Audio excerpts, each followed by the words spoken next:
Hello, everybody.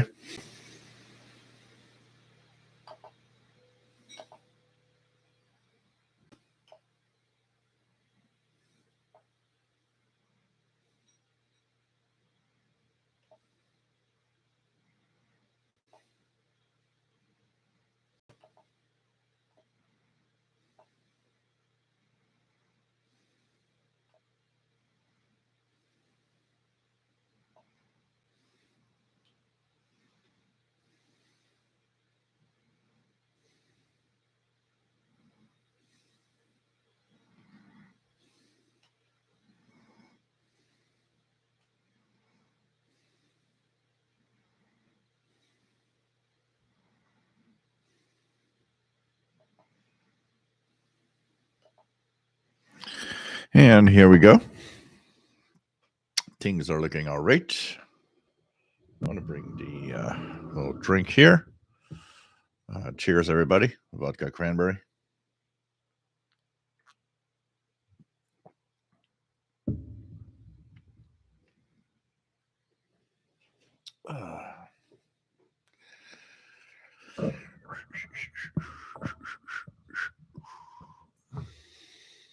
So here we go. Welcome, everyone. Nice to have you here. This is the Wednesday/Thursday edition of the live show. We are here twice a week, and we talk about radio, and of course, have fun with radio. This is a show that is always, um, you know, very interesting and always one of those unique things that, you can only find on the internet. Forget about cable TV. All the action's gone on the internet and on YouTube and so on. So, welcome aboard. My name is Gilles. I'm located in Montreal, Quebec, Canada, northeast part of North America. And we have a show on Wednesday. For North America, it's Wednesday. That's 8 p.m. Eastern Daylight Time. That's 0 hours UTC, which is Thursday for most of the world. And we have another show on Saturday at 20 hours Universal Time. That is 4 p.m. Eastern Daylight Time. So, two different time zones for two different types of audiences we try to get. And I hope that you enjoy our show today and enjoy our show in general. We always have a lot of fun to, talk about radio and just have a cool moment between us radio geeks. It's a very solitary hobby, as we say all the time.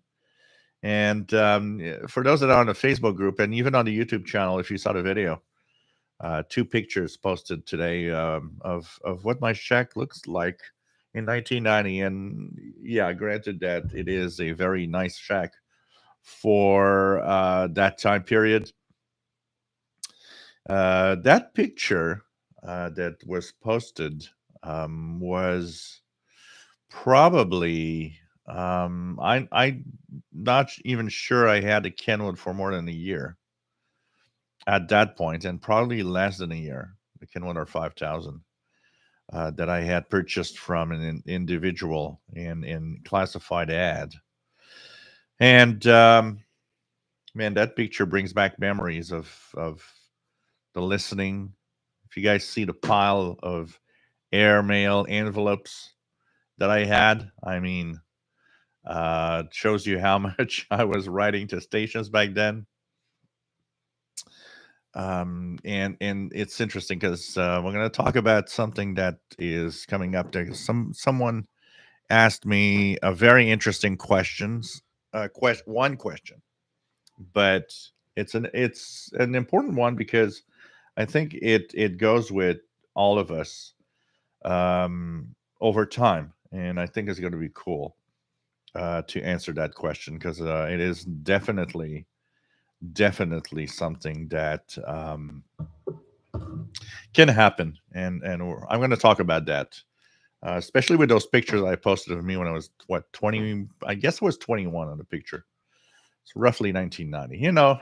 Back in the days, the old cameras and nobody posting or writing dates or anything on pictures. You take a picture. And it's like, yeah, I don't even know when that was. I found at the same time that I found those pictures, I found one picture.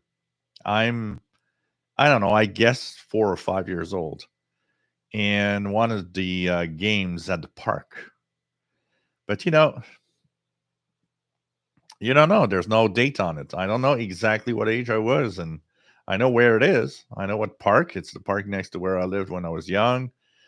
They had kind of a rocket thing going on, and I'm in the rocket.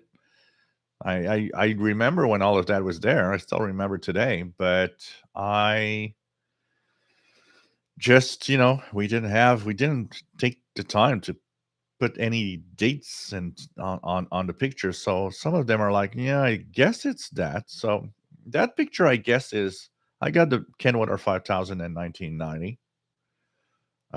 Moved out of there, I think 1992. So my best guess is it's 1990. At the latest 1991, that picture is taken. So I'm 21 or 22. But I mean, look at these pictures and it's just crazy.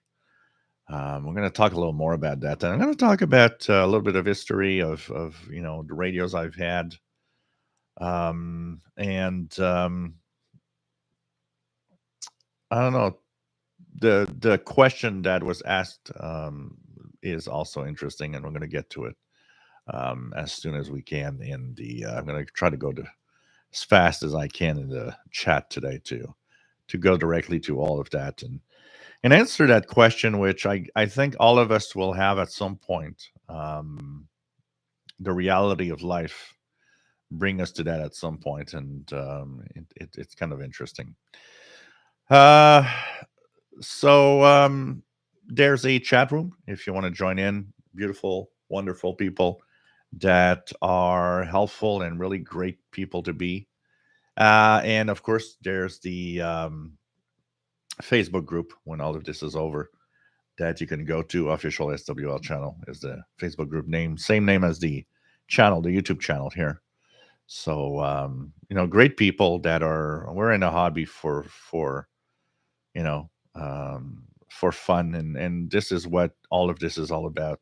Great people helping each other and being together doing the same thing. I look at the picture of me today at 21, and I mean I was alone doing that hobby.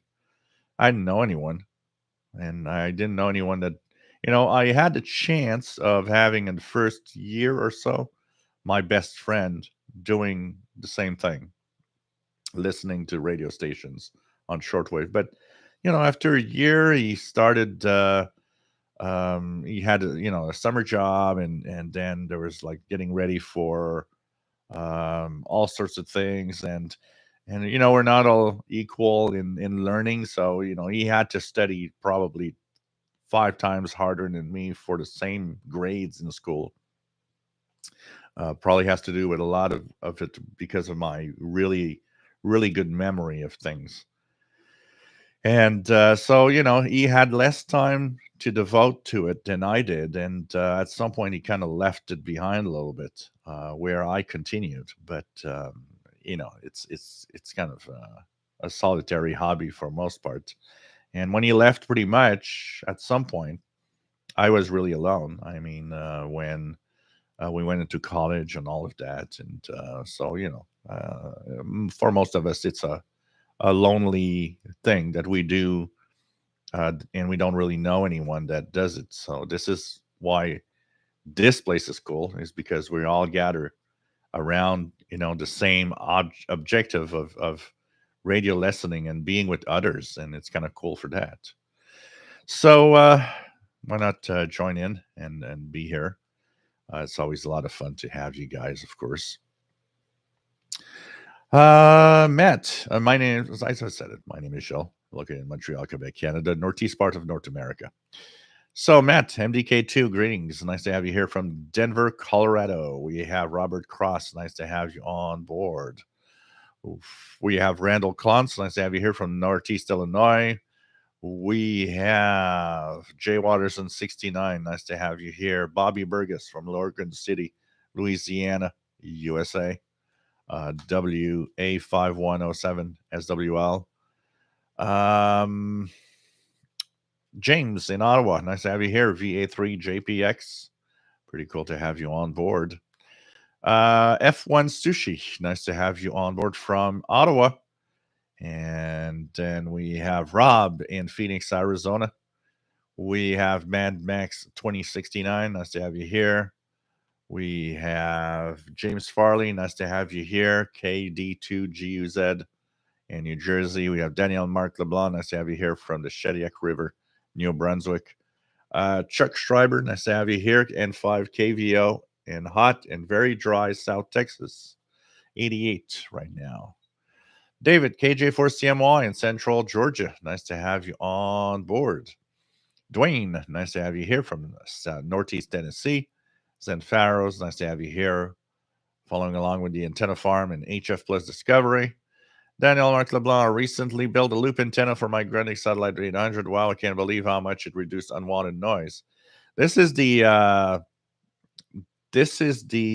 advantage of loops. Magnetic loops in particular are great for that, and that's why we talk about the MLE30, stuff like that.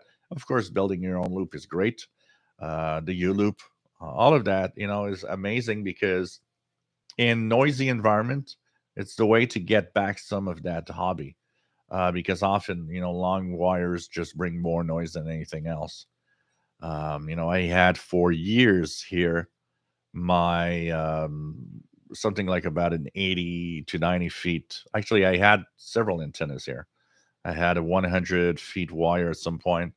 Then I had about a 80 feet sloper. And, well, lots of noise. And then when I got the loop, wow, it got me back into the hobby somehow because I was getting kind of to the point of, wow, I remember before the loops, before the MLA30 W6LVP loops, I I don't even know if I would be here doing videos and talking about radio still, because it was too difficult to listen to anything interesting. And I was starting to kind of get a little depressed on the radio. So loops are great. Absolutely. Kamagzi 1976. And this is why, and nice to have you here, by the way, Kamakazi 1976. This is why I tell everybody, do try a loop. You have to. For those that don't build them themselves, get a U-loop or get an MLA30, but get something. They're cheap, and it's the best chance you have at maybe getting back the hobby somehow. The MLA30 is great if you want to plan to put it outdoors permanently. U-loop is more of a temporary setup, portable setup, or indoor setup type antenna. Rufus Newt, nice to have you here from the Laurentian Valley, Ontario, VE3055SWL. Michael, nice to have you here. And we have, sorry, Keegan DXer, nice to have you here from Northwest Arkansas. Greg from Columbus, Ohio, nice to have you here. Keegan is 59 Fahrenheit, where he is. RJDA Dakota, nice to have you here from Wentzville, Missouri. Nice to have you on board. WA0113 is WL. Brad in Texas, N5LUL, WA5192 is WL. Christian Marcoux, bonjour et bonsoir, bienvenue. Nice to have you here from North Bay, Ontario. Eyebrawler from Northeast Arkansas. GMF from Rhode Island. Anthony Friends from West Florida. Jeff King from Jacksonville, Florida. What else do we have? The Rorax. Nice to have you on board. It's not fixed yet because I opened it, and the pink radio, for you guys that remember, I opened it up, and it has the speaker is having problems. So I'm looking at what I can do to either repair it or maybe just change it with something else. But I know that these radios are very, very peculiar and very particular in the way that all of that is constructed. So I'm going to see what I can do to fix it up. I was thinking I do have one American 5 in my right here um, uh, in the and not the shed, but anyways, um, where I think that it actually doesn't work, and it never did work. It has some very weird problem. So I thought maybe I could swap the speaker from there, the closet. That's what I don't know why I stuck on closet. So I got one here, and the closet doesn't work. So I thought maybe that speaker could be used and kind of swapped in. So I'm going to check that out, and I'll show you to the result once it's done. Skipwave DX, nice to have you on board from the Catskill Mountains. We have Tristan in Newfoundland. Nice to have you here. DJW883, nice to have you on board from Southeast Pennsylvania. And says that's a nice picture you put on the Facebook page.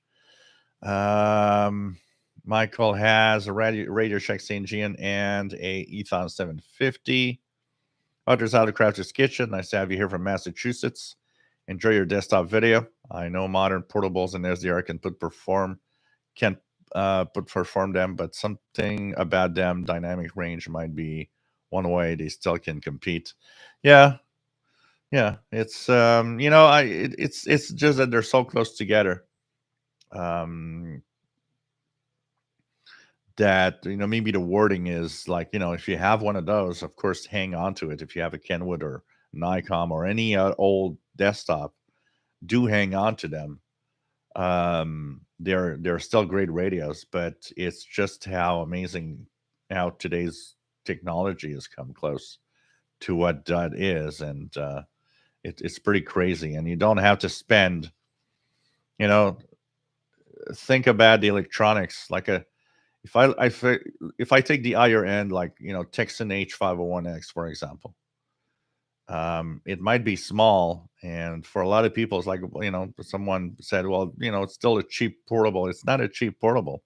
A $300 portable today, and the way that today things are manufactured is an amazingly good portable. And not just that, the electronics in there is as complex, if not more, than say the Kenwood or 5000's own electronics. It's just that all are done in chips today. If there were chips to replace a lot of the circuitry of the Kenwood or 5000, for example, it would have run and would have been so much smaller, running with just a certain amount of chips and a lot less parts around it. So it's question also of the advancements of technology today, and all of that. But it's I think in today's world, um, somebody with a good portable. The idea behind this is we're not in the 80s world of a million stations jam packed next to each other. And even though there are some advantages to these desktops, my main idea is that it's not worth getting one of those, especially at the prices they're sold today, because they're used radios, they're old radios. Compared to today's new technology, you're not missing out really on much, but they are definitely sexy, beautiful, and amazing radios still. Um, Jay Watterson wants to have the Ernie and the bathtub radio. I definitely would like to have one. I can tell you that. I looked on eBay quite a few times, and almost clicked on one, but I mean, paying $60 for a Ernie in the bathtub, I was like, come on, kind of expensive for just a little, transistorized receiver, but for AM only. And but at the same time, it's like, today I think about it, it's like, well, it was your first radio. It's like it has this, when I say sometimes the price goes with a unique moment with whatever radio you're looking at or technology. It's like, yeah, it's not worth 60 in reality, but but it's worth 60 maybe, and another point that it was my first radio, and I would have had a copy of an exact same radio, and I believe the guy said it was in a box that was unopened, so it was like pretty much brand new and probably not changed color or anything. But yeah, I definitely would love to have an Ernie in the bathtub radio. That definitely. Uh,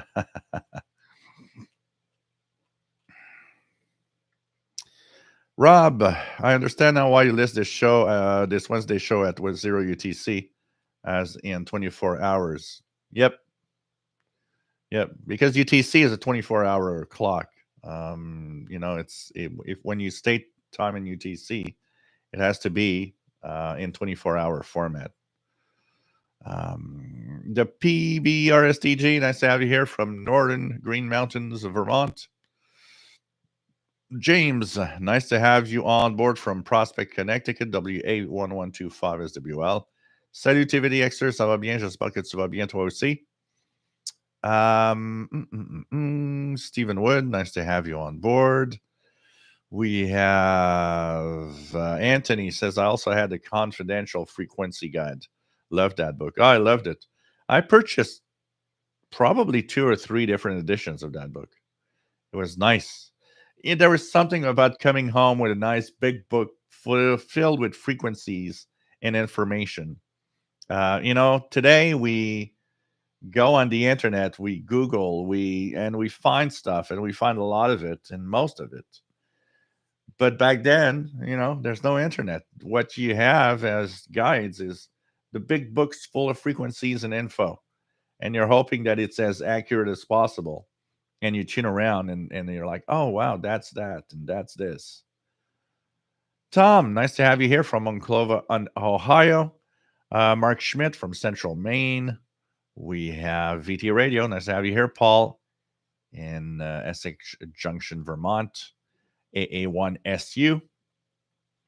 Francis Moore from the UK. Nice to have you on board. Keegan DXer, have a picture my dad, W9JEF, took of me with my Granny Guest 450 DLX radio in 2015 at the age of 19. That's cool. Hey, Greg, nice to have you on board. Watched your YouTube video today and saw you when you were 20 years old in a Radio Shack. It was cool. Definitely another date, another time. So, pretty crazy. Pretty crazy. Jay Watterson, no date on the paper, nothing. So, but my best guess, and I think it's pretty much that, is 1990. Pretty much. The shirt I'm wearing, I remember where I worked. There was this lady that her daughter worked at a t-shirt factory, and they had tons of t-shirts that had very small defects on them, but because of that they couldn't really sell them, so they would have them for a really cheap price. And I remember that I had a series of baseball at that time. I had a series of baseball t-shirts, the official league baseball, the Major League Baseball t-shirts that were actually made and printed here in Montreal. And the ones that had defects, and they were small defects. I mean, unless you told someone, it wasn't really like, oh, look at that, there's a defect here. It's not like Seinfeld, the red dot. It was pretty much invisible for most people. Um, Sometimes it was in the printing itself. And I mean, I had these shirts that cost, like $30 at the time for $5 or $10 each. And I remember I filled up on t-shirts back then. I think I I remember she came in one day and she had her bag of shirts and she says, today's the Major League Baseball shirts. I said, how many teams you've got? And I still remember she said, I got 10 different teams here. And back then, of course, I was wearing small because I was very thin compared to today. And I looked at her and I said, if you've got 10 small ones, I said, how much? She said $10 each. I said, if you got 10 small, one for each team, take them out. I'm buying 10, all 10 of them. And remember, I had those, and it was everybody was like, "Oh, those are so great T-shirts." It's like they're expensive, and you got all the teams. And it's like, yeah, but I didn't pay much because they were the defective ones that they couldn't sell. So I was like, it was kind of cool. Anyways, story of that day. But that shirt I'm wearing is part of the defective. I think I paid $5 for that shirt or something. Oh man, it's pretty cool. Yes, indeed, Rob. Dates on the photos should have been a standard even then. That's what I like about today's digital pictures. They have a digital date in the picture itself. So even if you switch them around, send them by email, whatever, when you open them up, the information contains date, date, time, and year of the when it was taken, and this is really cool. So now today, it's easy. You just click a picture. When was that? Oh, April 7th, 2014. It's kind of cool. Keegan, I have a picture of my dad, W9JEF, from when he worked at Amateur Electronic Supply in Milwaukee in the late 60s. Wow. Pretty cool. Pretty cool. Zen Pharaohs. Okay, the signal on 9885 is messed up enough that I decide it must be Radio Cairo. Dave Conte, nice to have you here from the Bronx. There's a group of what amateurs that sounds like amateurs on 5064. It says, BD, keep using the word net. What is this? What's the frequency exactly you are on? Because net, there are what we call amateur nets. Amateur nets are simply a gathering of amateurs for a specific moment. It's like we tried to do here. I decided we're going to do a net for the official SWL channel. So we gather on a frequency, and everybody that wants to participate and call in and say hi. This is what a net is all about. It's a bunch of people getting together for a specific moment. It could be a net for a specific amateur club. It could be just a net for a specific frequency or event. It's just a bunch of people getting together. It's as simple as that. And they are regular. Usually a net is something that's there every day or every week or every month.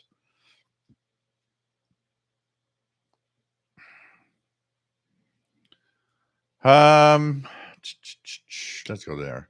So Tom D. Extra, WP2QED, nice to have you here from Hudson Valley, New York. We have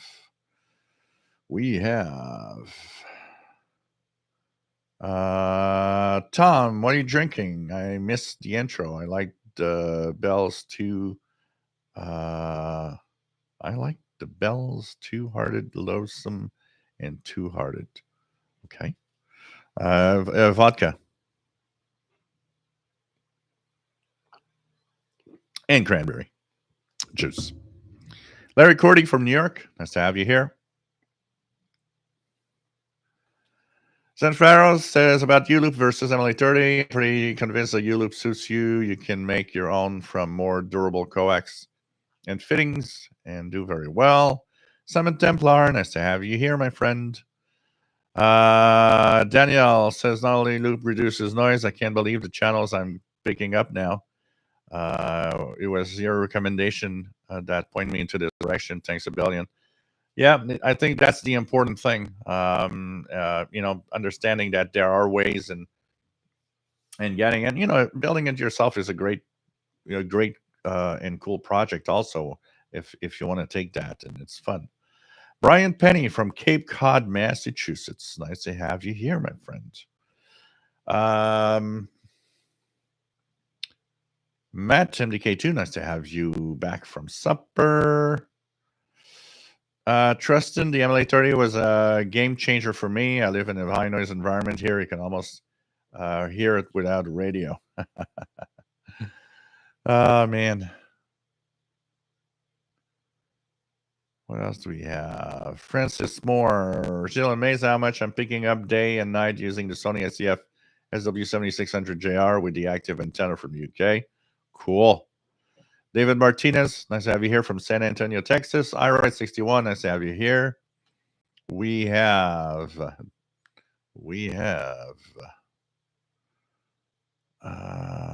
let's go down. Pika Killer, nice to have you here. I use a nice C705 for ham and shortwave, but still have a Kenwood R1000. That's a nice radio too. Absolutely. Michael, very interesting from tabletop models versus new portables. James Binder, nice to have you here. Frank Ireland from Venice, Florida. We have Keegan says his dad of 9JEF has an ICOM AC706 since 96 and an IC7300 since 2019. Fastload from Montreal, nice to have you on board. He's the Kenwood R5000 fixer. So this is pretty cool. What else? Let's go down. Mickey Delmage, nice to have you here. A nice surprise in the mailbox today. An old-fashioned QSL card from Radio Andorra Revival Broadcasts. Lots of colorful stamps also via the Armenia site, 7400 kilohertz. So that's a good one. That's a pretty good one. Cool. And it's nice to have the good old ones, through the mailbox instead of EQSL. Mike Jam, nice to have you on board from the Lakes region, New Hampshire. Ron Seal, nice to have you on board. Shelly, nice to have you here from South Central Pennsylvania. I've been feeling down this last week, so I'm glad I caught a show. Well, you're here to, have you get up your energy and try to have you feel better, Shelly. So welcome aboard and hope that we can make you better and make you feel better. Definitely. Chris Powell, nice to have you here from Minneapolis, AE0IY. Fast low, lots of hams on 40 meters.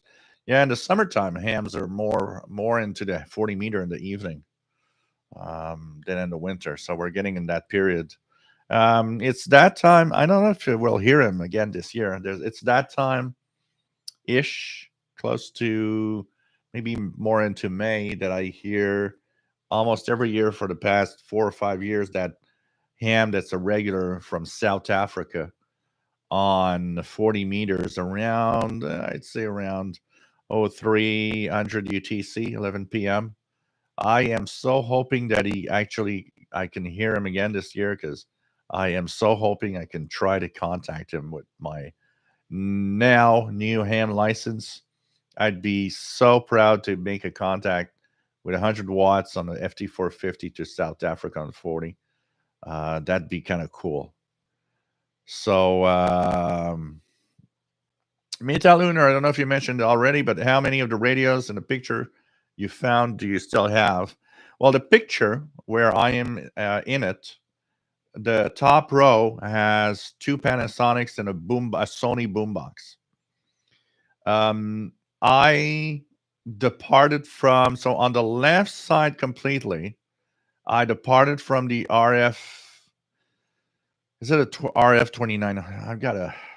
Let me just check it out quickly here, because I got a blank on the model. The Panasonic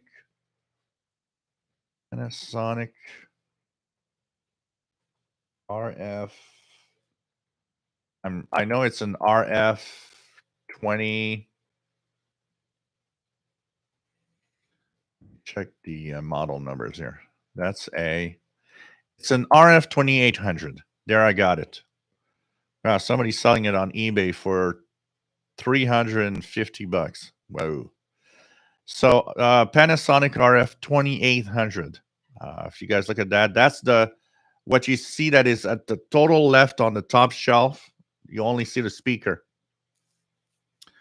So that was a really nice little radio. It had a little problem though, with probably kind of a connection, because when I was using it, sometimes the frequency display would go dark.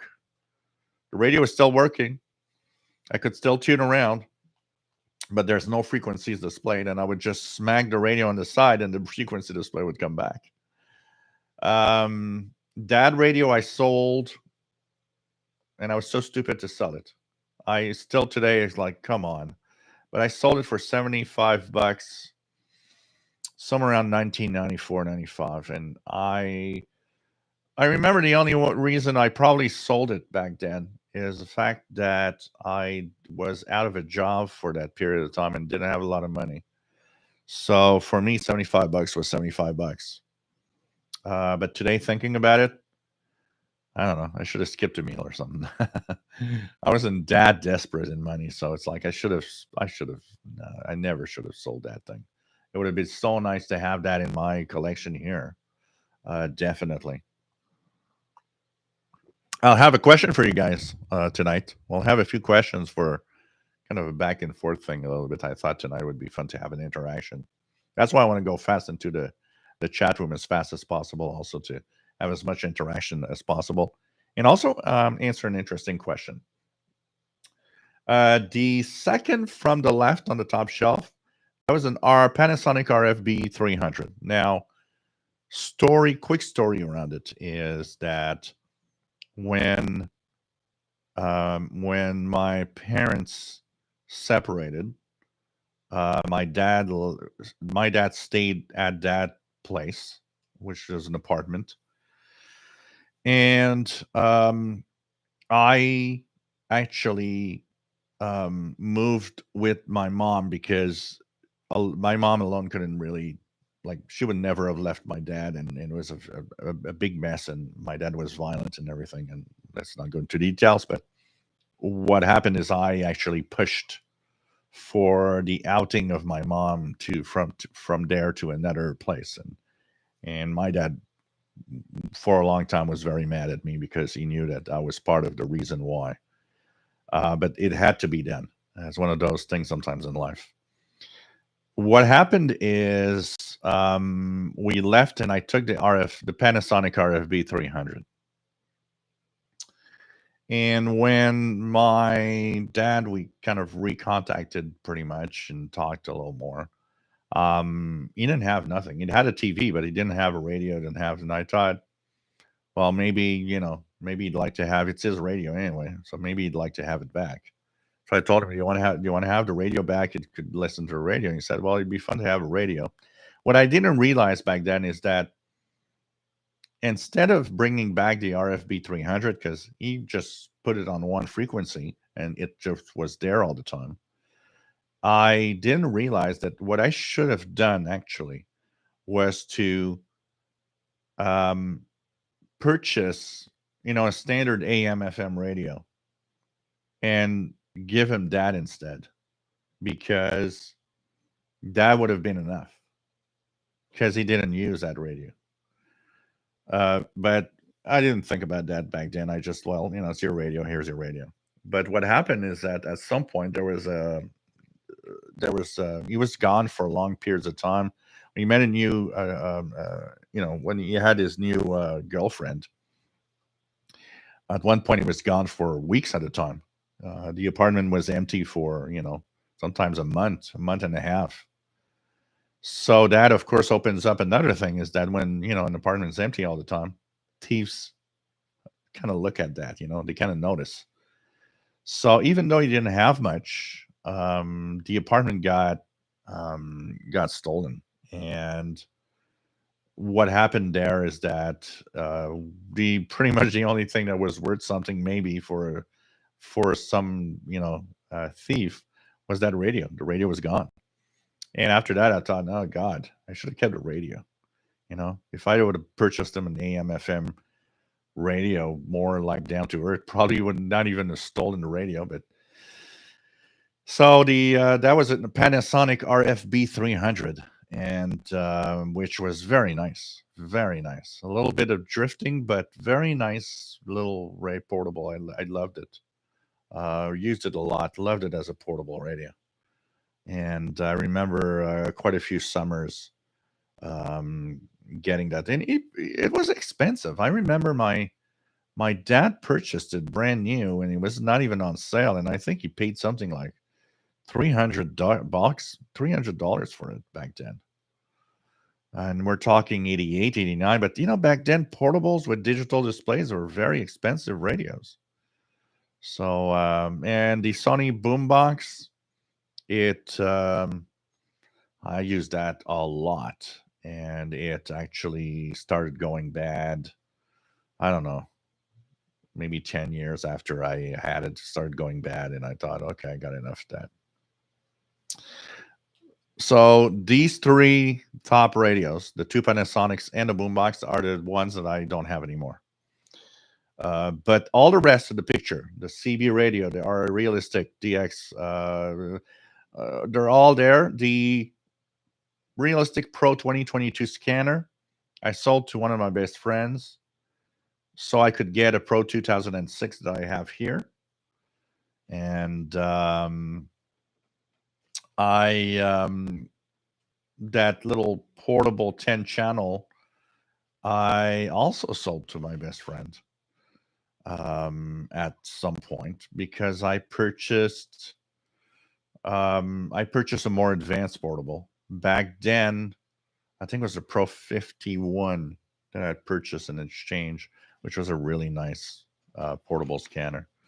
I sold scanners mostly to buy a new scanner most of the time at the time, but today I think about it and like, you could have still purchased them and kept the scanner radios. I would have had a bigger collection of scanner radios from the time. What else do we have? The man cave and the cat cave, says Ronsia. Pretty good, pretty good. I've been actually, I don't know if you guys are going to see it well, but one little thing I've been doing, starting to rearrange so that the Commodore, that side, now on the big screen over there, is with the good old retro gaming stuff. So my Commodore 128, my Amiga 500, and all that's going to be missing there is the Atari 1040 ST. So I started really doing a lot more. Here in the back, I'm going to have a big change because I want to have the way I'm going to set up, I'm going to put the PC closer. And what's going to happen is I'll have more than just this table. I have a selection of stuff when I do live shows. We can go from this table to radios on that table, and we'll be able to be even more functional with all of this. So this is coming up in the next couple of weeks. I'm started already to do a lot of the cleaning and a lot of changes here. So I think it's going to be a lot of fun. What else do we have? What else do we have? So let's check it out here. Keegan's remembers reviewing the Red Dot episode of Seinfeld. And what else do we have? Jay Watterson 69, vintage Canadian-made MLB and Montreal Expos shirts and jerseys would be collector items today. Yep. Yeah, the cashmere, Keegan, was the cashmere. What else do we have? Skip, nice to have you on board from an unseasonably warm New Jersey. And 2EI, nice to have you here. Keegan is having tea. Pretty cool. Pretty cool. Nice to have you on board. V3 JPX, 60 meter and 5 megahertz. Yep. What else do we have? Dave, thanks for the info because I can't see my frequency display. I have a hard time determining frequencies when a sideband sideband mode. Okay. Yeah, you're in the 60 meter band. It's just 5 megahertz. 5 megahertz.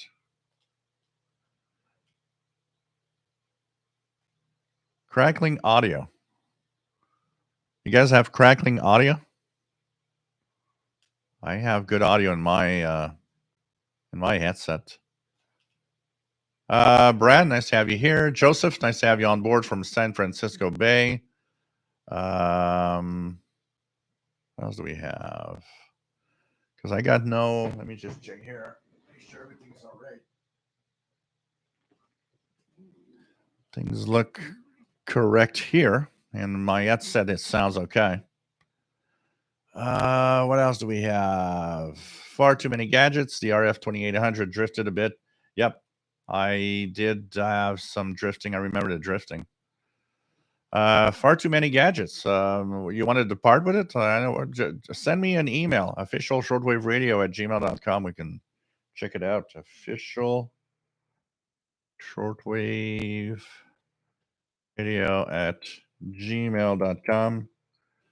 And we'll see if we get into an agreement, and maybe who knows? Who knows? I liked it. I liked it a lot. What else do we have? Greg, I enjoyed this a lot on live chat. Pretty cool. What's my oldest tabletop shortwave? It's like the Realistic DX100 that I still have, which is a crappy radio today. Really a crappy radio today when you compare it. Zanfaro's radio show 93.95 just reported that Greece will still be broadcasting. Yep, until the 31st. Until the 31st, the and at around 1700 UT. Our JDA Dakota enjoyed my RF 2800. This was a model wide problem in LED and led Panasonic to the RF 2900. It was a weird kind of radio with analog and the LED, red LED frequency display at the same time that you can turn off. It was kind of a weird, a mix of analog and digital display. V3JPX, you still have the TRC 432 indeed, and it's still good and working order. I just have to get it out because when all the stuff happened last year and a half, I put a lot of my radios in boxes in the in storage, so I just need to take them out slowly. I'm actually I'm changing again the stuff to make sure that things are better. I am going to put them in display in the shelf. A shelf over there is going to be full radio shelf. That's coming up, so I'm going to check it out. Maybe move that shelf here closer, so that in the background, if I do stuff, you'll have the background of radios, but you'll have a background of shelves with radios in them. So I think that's gonna be nice. Sorry, guys. Pika Killer says still have a Panasonic DR48 from '78. Got it in my father because didn't use it. Still a nice radio, but crackles a bit. RJDA Dakota, my first real radio was a Panasonic RF 2200. Artisan Crafter's Kitchen, my RF 2200 was my first proper shortwave set. I'm sure my parents paid a lot of money for it in Christmas '77. No, they were not cheap. But all the portables, all the portables, and a lot of the desktops from the '70s drifted. Some more than others, but they drifted. Anthony, wish I would kept my Pro 2006 and Pro 43. I got both of those. My Pro 43 is actually there. If I dare to go here a little bit, look at that. There's scanners there. This here is a Pro 43.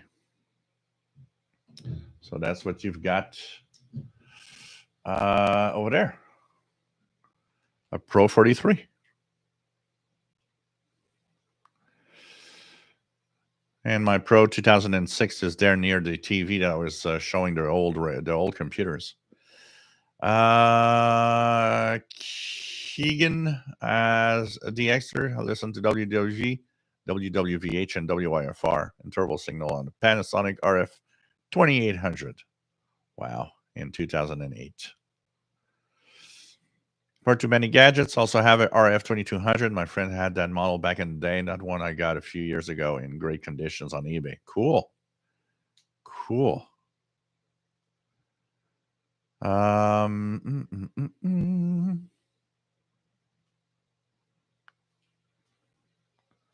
some people have crackling, some people don't.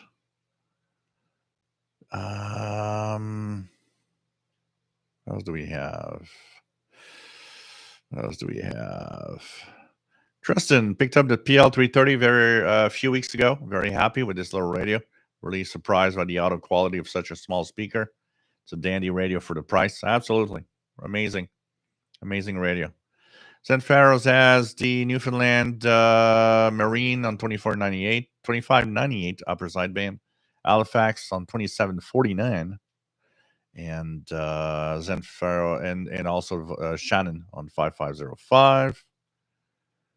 What else do we have?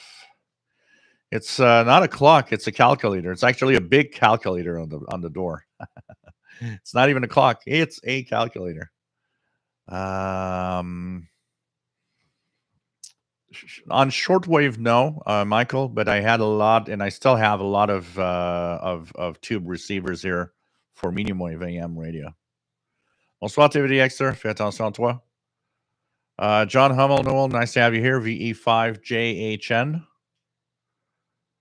And John Den, nope, just moved around in the same room and changed stuff around. Kind of nice to have things change from time to time and have a new way of doing things. So I'm going to ask you guys. I'm down to chat room. I'm going to ask you guys something about a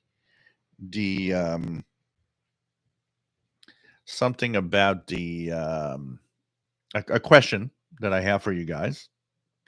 And as you guys will be answering that question in the chat, I will be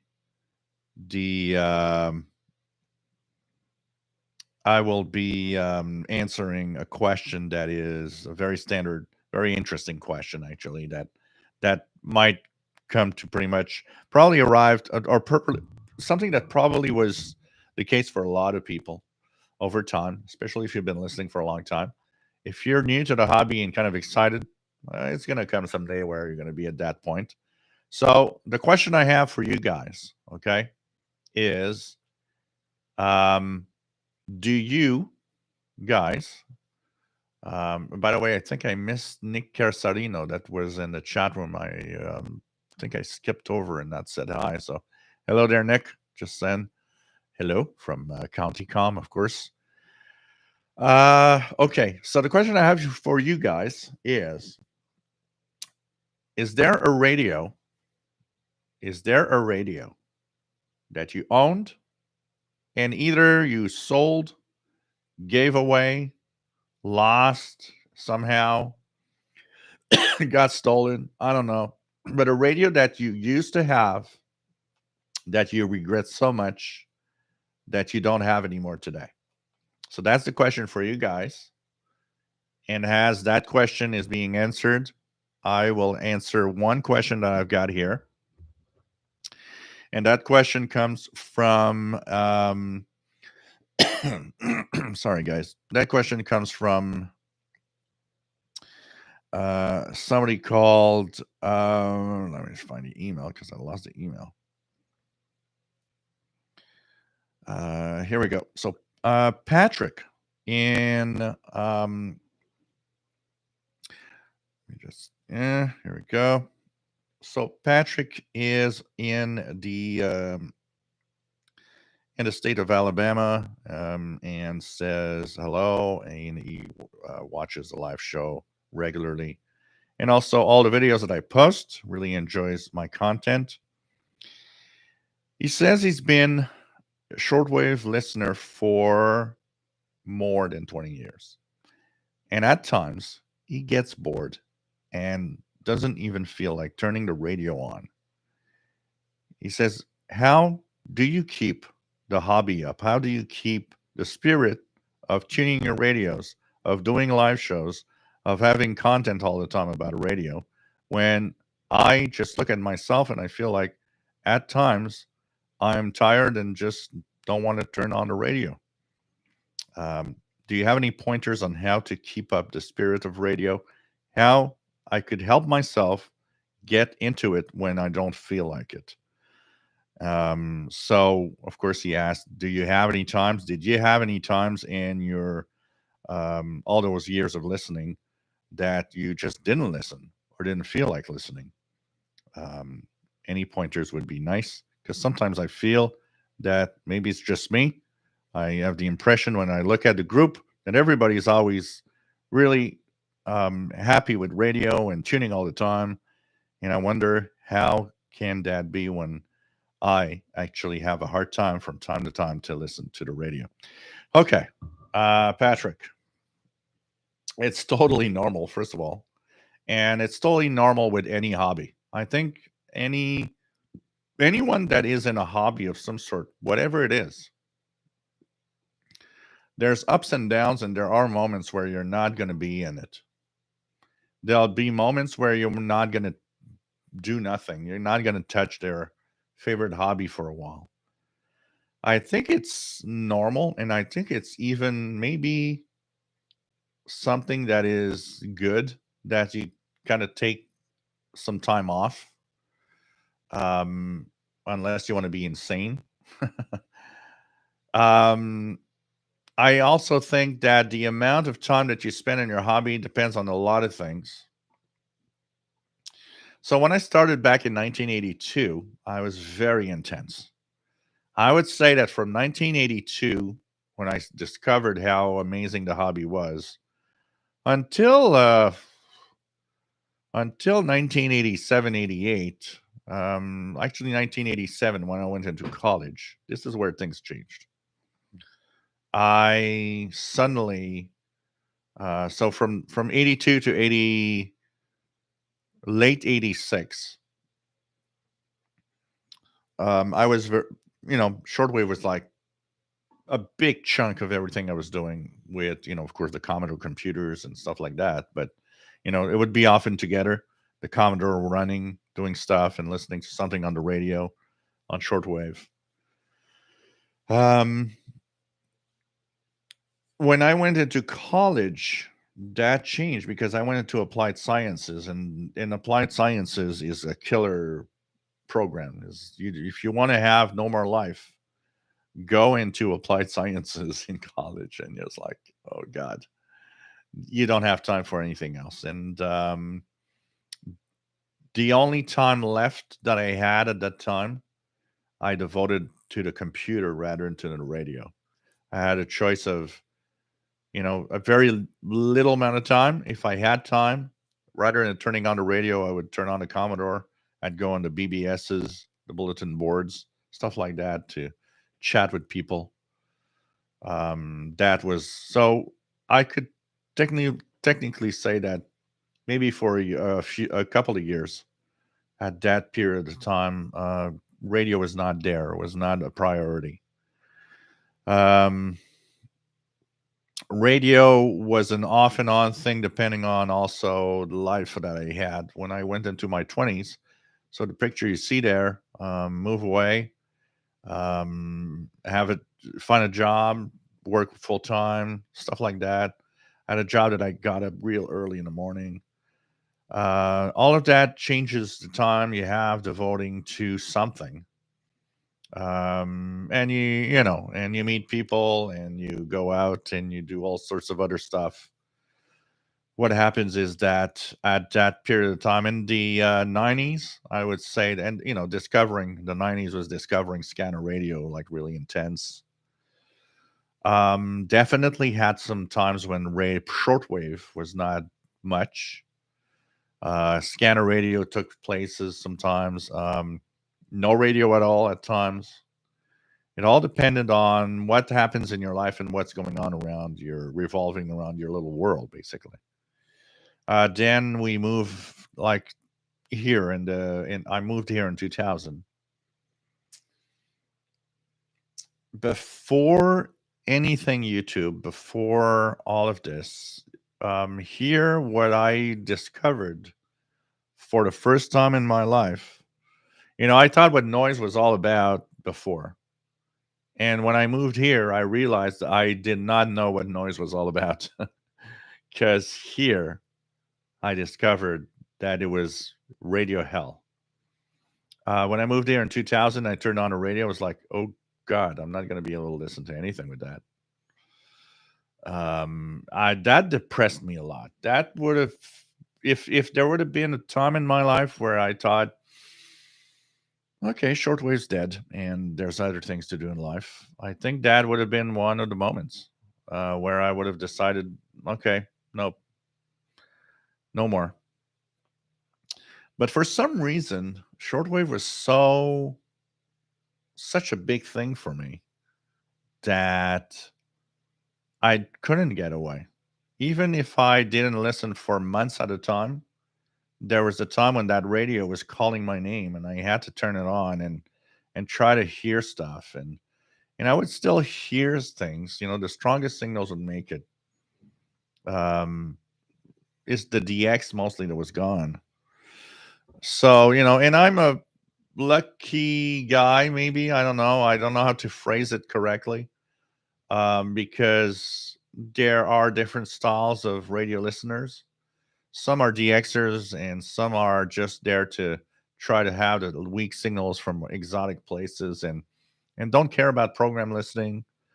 I'm a guy that likes program listening. Part of me, I always say I'm an hybrid guy. I like DXing, but I also like listening to the programs that they offer me.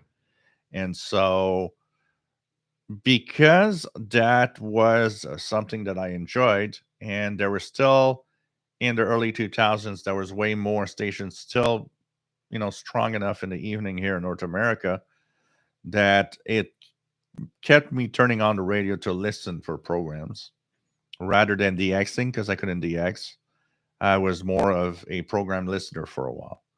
I'd turn on the radio to listen to Radio Prague. I'd turn on the radio to listen to HCJB or Radio Sweden. That was my thing. I would listen to their programs. So it transformed me into much more of a program listener, which I totally enjoyed. And it was still shortwave, and there was still stations from far away. But even when you try your best, even when you want, you might love something to like shortwave, a hobby of some sort to the best of your abilities, you will find times where no, you don't feel like doing it. What makes me do it more and what people will tell me is like, oh wow, you're like always on the radio. Yeah, but it changed because now I have this going on and I can't be the guy doing this and saying, well, I haven't turned on a radio in the last 6 months. It doesn't work. You got to be active, you got to be there. It's part of why the channel exists now is I got to be active, got to talk about it, got to do stuff. So how do you keep up? How do you keep the fun? Well, part of it, and I think it helped a lot. The fact that I talk about all sorts of different radios, that helps because nothing like having a new radio to test out to keep you alive and wanting to listen. Um, that helps. The other thing is um, being diversified into listening. I don't listen just to program, like to international broadcasts. I like to tune around in those odd frequencies and see if any utilities. I like to listen to hams, especially when they're hams from far away countries that are coming in. There's so many aspects of the hobby that I kind of enjoy that if I don't feel like listening to international broadcasts, I might feel like, oh, let's see if there's any utilities. Let's see if, oh, is Argentina's Navtex transmission on, and see if I can decode it tonight. It's like now it's the time when Iqaluit Navtex will come on the air soon.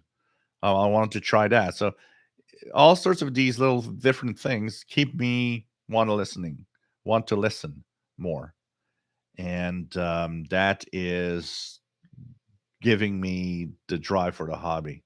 I have to find the drive, but at the same time, I will have my moments of no radio. I do not listen to the radio 7 days a week necessarily. And for example, the radios here, the Kenwood and the ICOM right here next to me are turned on. They haven't been turned on since for listening. We're Wednesday since probably since Sunday. On Monday, on Tuesday, it was like zero radio. It was like, no, I'm taking time off of radio. I was there's other things I had to do. My tech channel to take care of with videos also. I installed the old Commodore computers and the Amiga, played some old games. Changed my mind with other stuff, and also thinking of reorganizing this room. So it's normal to have dead moments where you're not going to listen, and it's all right. And I think it's an off and on thing, depending on all sorts of things: your personal life, work, the time you have to devote to your hobby. And the more you listen to different things on shortwave, the more you're likely to stay in it for longer periods of time. Also. So it depends on a lot of things. And like I said, having more radios for me also sparks something because you got new radios, you got to test them, you got to turn them on, you got to see how they perform, talk about them. Um, but don't feel bad in having moments where you might be 6 months without turning on a radio. I look at the chat room here. We have a core that's here pretty much all the time, but at the same time, you have the off and on people that come in. It's like, oh, I've been here for a year, but I'm back into the hobby now. I took some time off, so it's it's all right. And when you come back, feels kind of refreshed and brand new somehow. So it's kind of fun. But just diversify your listening as many things as possible. Maybe get a new radio if you have the money for it. Get something new, something fresh that you'll want to use. You'll want to play with that new radio is going to make you listen to stuff. And take time off. I think it's better to take time off of a hobby than trying to be there too much and then going crazy and maybe never coming back. I'm pretty sure ham radio operators that have been hams for a long time. It's kind of a cycle. They've been there. Oops, they've not been there for a year or 2 years. Now they're coming back into the hobby. And it depends on all sorts of things. Like I said, again, it's life brings you a lot of things that makes you change your habits. And it could be you meet someone new. It could be simply a new job. It can be you've got that phase of doing something else. You meet people and you start doing some other hobby, especially when you're interested in so many things. Yeah, you can be starting a new hobby suddenly, and ham radio and shortwave takes that side where it's like, no, I got something new going now, kind of cool. Don't feel bad. It's totally normal to have some time off, and it's a natural thing that if you like it really, at some point it comes back. At some point you see that radio calling to you. It's like, I haven't turned that on in a long time. Let's see what's on the air, and suddenly you're back. You're back for months, couple of years, um, and that's it. But it's all right, and it's fine. And you'll find that flame that comes makes you come back to the hobby. Uh, okay, let's continue here. So I asked a question for those that didn't hear it a little earlier. I asked if you have a radio that you own in the past that for some reason you sold it, you gave it away, you lost it, whatever. that you missed today that's like, oh, I should never have departed from that? So I've got a few. The Panasonic RF 2800, the Panasonic RF B300. I had a Radio Shack DX302 that I should not have sold. Also, that would have been nice. In that was my main. The realistic, or was it realistic? Yeah, realistic DX302 was my main radio for. So I got a DX100, and about a year and a half later, I got a realistic DX302. That was my main radio from 83 up to the year that I got a Kenwood R5000. And of course, the Kenwood R5000 was a game changer. That was the radio that blew away all the radios. A realistic DX302 is like nothing compared to a Kenwood R5000, especially in those days when there's like tons of signals and you got to have some really, really tough rig capable of dealing with all the strong signals coming in and competing. So, man. Okay, so first, Santiago Roland, nice to have you here. CX1DR 73, nice to have you on board. Zenfaro 7290 AM amateur, both sidebands working tonight. Maybe it shows as SSB here sometimes for propagation. Hard to understand. Yeah, because 7290 is really a frequency of AM amateurs. So usually it's more of an, maybe what you have is propagation might actually distort it in a way that you think that it might look more, because on 40 and 80, if you look at 80 meter AMers, when propagation isn't that great and there's a lot of distortion going on, sometimes an AM signal becomes distorted to a point where it sounds more like it might be better in SSB. Zanfaro says a Sony ICF 2010 lost in a fire. James in Ottawa. My answer, Uniden PC 122XLCB. John Ummel Newell says, used to have a realistic DX302. I worked the world with it. And mine too. Lots of QSL cars are made with that. Skip into EI, a Yaesu FRG 7700. And I probably should have kept it. Yeah. Santiago, Grande XC 4000 automatic. I broke it when servicing it. I still regret that. Joseph E. Great question. Get new antennas. Yeah, antennas. Definitely for sparking the hobby. Maybe a new antenna, changing antennas, doing it from somewhere else, like doing a little de-expedition. J Projects, a pair of toy walkie-talkies might have been 49 megahertz for all I know. PBRSTG says, sold a Radio Shack DX394. Really wish I had that radio back. I got a story with that DX394, which is kind of a sad one. So the DX394, when it was, so they put it on sale at some point in the 90s to get rid of them because they just didn't want to sell them anymore, and it was discontinued. I always looked at that DX394 as being kind of an interesting radio. And I guess somewhere in 90, I would guess somewhere in 94-ish. That would be probably the best time when that happened. So we're still Radio Shack. It had not changed its name yet, I think, to the source.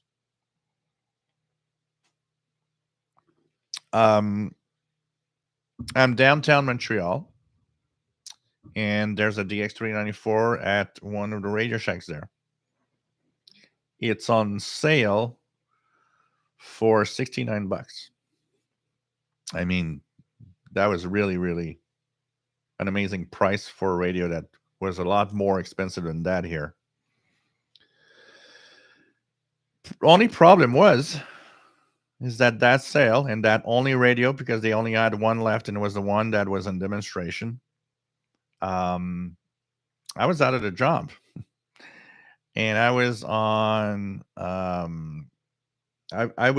I had no money to spend on anything else than just living. So when I was downtown, it was beautiful, it was fantastic. It was $69, which was not that expensive, but I didn't have $69. And I still remember today thinking, God, I would have, if I had a job, if I had the money, I would have picked up that DX394 really, really quickly. And they had it for at least 2 or 3 months. I mean, when I finally got a job, I thought I'm going to go see. I'm pretty sure it's not there. And I went to the Radio Shack and I told the guy, says, "Oh, you had a Radio Shack DX394 radio at $69." And the guy looked at me and says, "We sold it last week." So missed by a week. So it would have been mine. Would have been my collection today.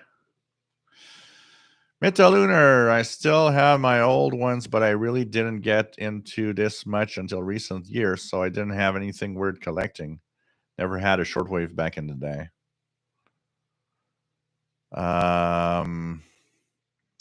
Man Max, as a kid, I bought a National Panasonic R207R, a different version of it, at a garage sale for $5. I kept it on my dresser, and one day my friend fell into the dresser, and the radio fell. So I can imagine the rest, and shattered on the floor. Oh, man. Fastload had a Zenith Transoceanic 7000. Sold it to a chap in a Yahoo group about Zenith radio. F1 Sushi. Truly regret selling my Panasonic RF2900 many years ago. It was far from a perfect radio, but was my introduction to shortwave listening and long summer nights of my youth scanning all the bands. Tom the Xer sold his Japan Radio NRD 514 about 15 years ago, and I'm still kicking myself over it. Patrick from Washington, nice to have you here. Skip and 2EI, make a list of frequencies to check daily. It's like doing your scales when playing an instrument. That's another good. And by the way, if you guys have a trick, what keeps you, as I continue reading the chat, what keeps you in a hobby? Is there something that you do?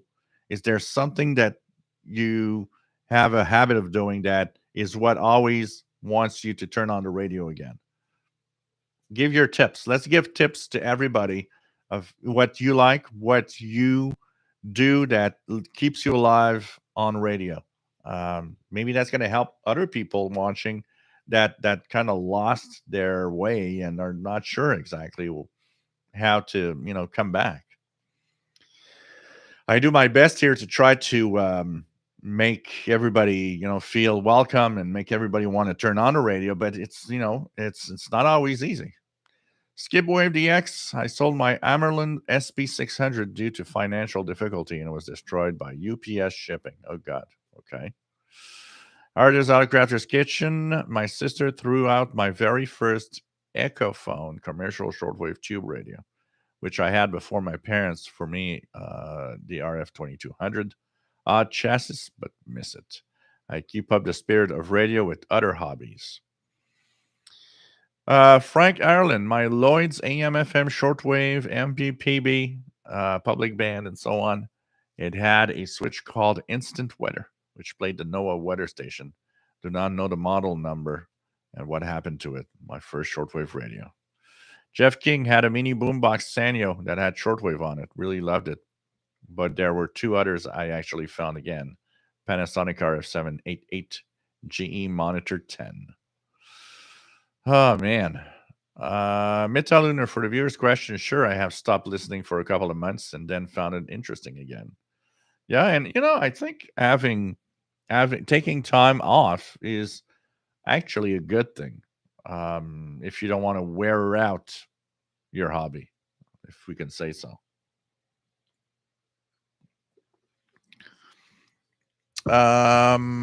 Greg has got police 3 scanners and handheld Don't hear police calls. Yeah, lots of change in many places. The police now have changed to digital. Unfortunately, Greg. Michael, Lafayette tabletop brought out to a clubhouse for music. Got ripped off in '75. Oh man. Santiago, on your question, I'm 40 years old. The thing that is that computers change in time, radio doesn't. It will always come back to you and will always be there, period. Francis Moore, my father was in Burma during World War II working with the Chindids fighting against enemy. He was a radio operator, Morse code. Later in life, he gave me a recovery belt himself, and it was stolen from. Man. What else do we have? VT Radio, Halicrafters SX62A. Wasn't into the hobby yet. Got it for free and sold it for $150, and I needed the money. Carl Icon, Verity is the key. Switch it up. Listen to shortwave, medium wave, FM, airband, VHF, UHF. Always something interesting going on out there. For sure. For sure. Shelly, you could try taking a portable for a walk to a park like you do. If he's never tried that before, definitely. Not a great suggestion. Rob, not a radio, but I still regret selling my Atari 2600 and all the game cartridges around 1985. Should kept it, even if I never turned it on again. Santiago listens to music in shortwave radio. Typical music from countries is really something I cannot compare to Spotify. Is the real stuff. Our GDA Dakota used to like a lot of the mailbag shows or something like RSA's Under the Southern Cross or travel shows.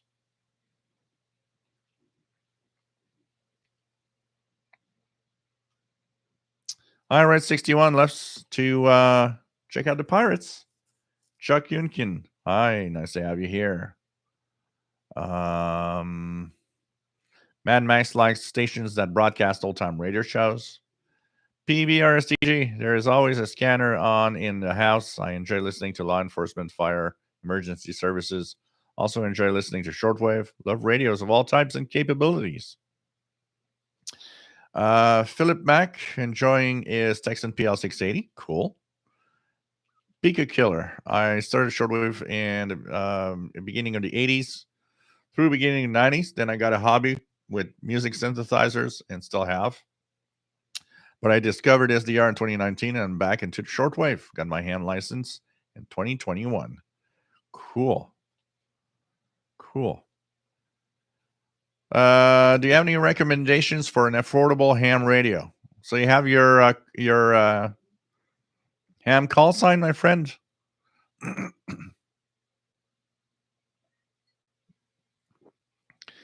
Leon says there's always a little voice in my head saying, I wonder what's on the radio. Comes and goes. Go with the flow. Yep.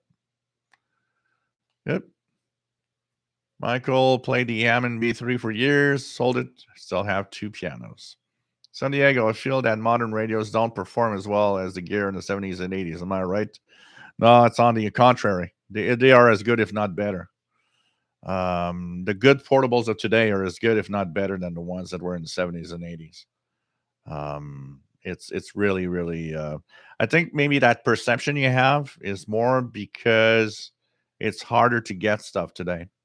So you might find the fact that it's harder to receive stations, and maybe it kind of in your head kind of adds to, oh, maybe the radios today are not as good, but they're at least as good. Well, let's put it like that.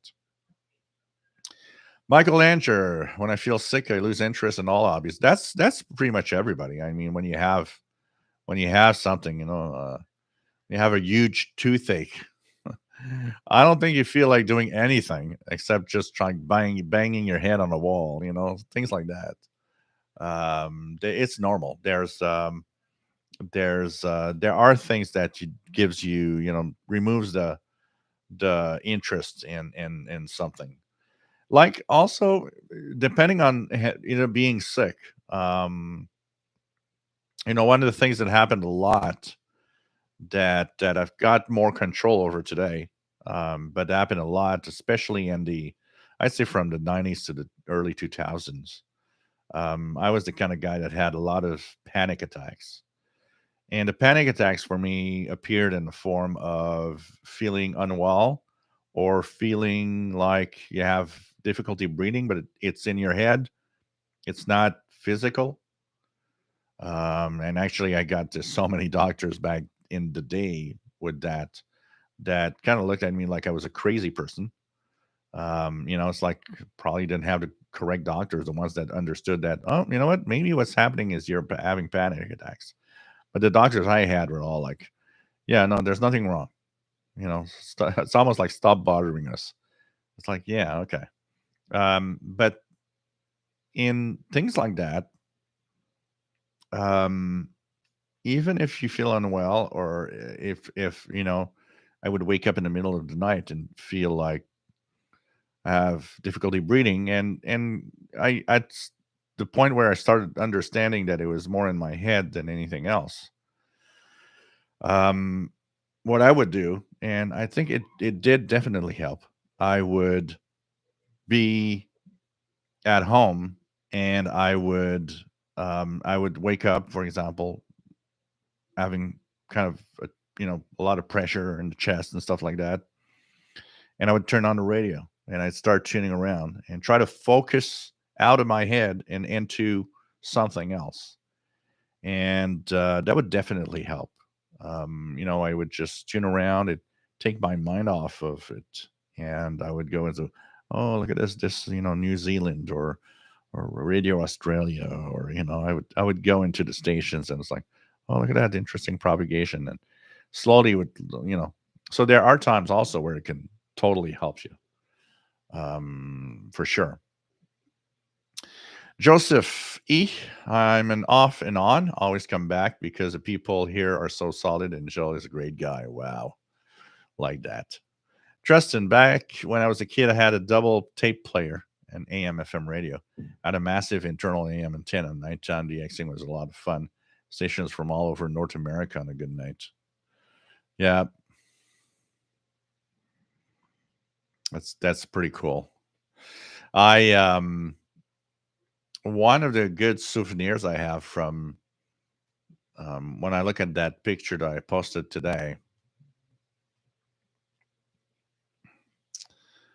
um,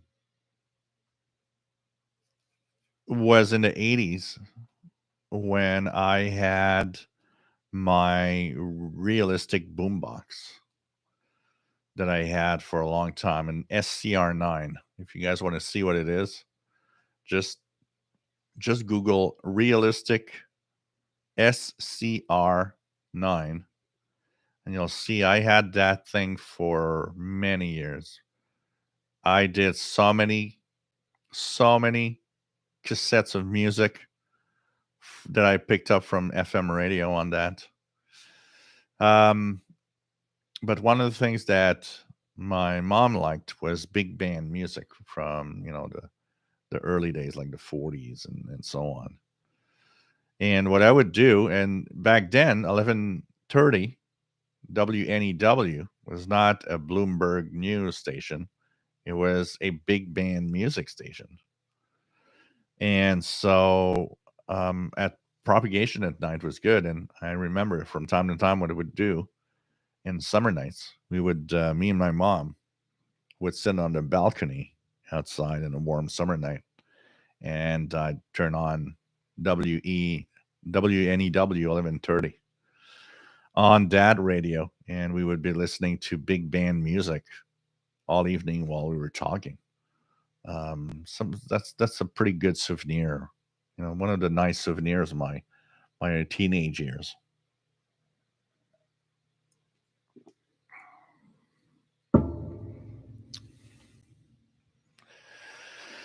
Uh,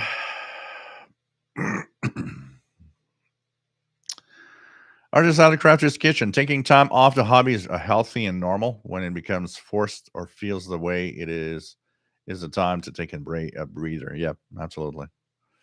Mad Max 2069. My first radio was that National Panasonic R207R. I didn't have long before it was broken. When it broke, my shortwave listening was over. Oh, man. That's sad. That is sad. Got lucky in finding that radio for $5, and I couldn't afford to buy another one. Started in the mid '80s and didn't pick it up back until around 2005. I mean, radios were expensive back in that day, huh? And in the '80s and then the '70s, good radio you had to pay for it, and it was a lot of money. I can tell you that.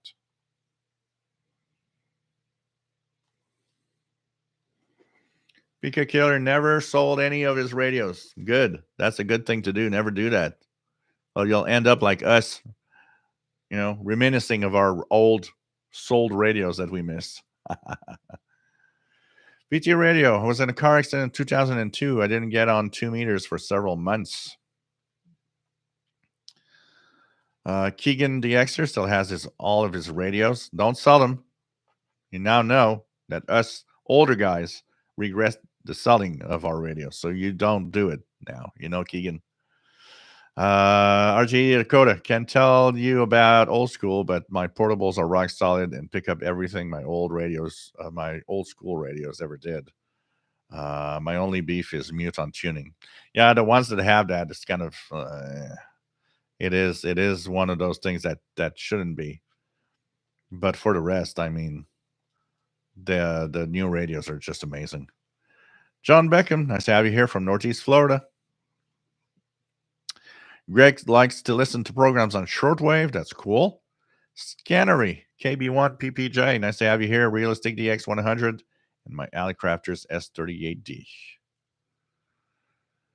Nastrula, no, this program is on YouTube and it's to promote the listening of radio.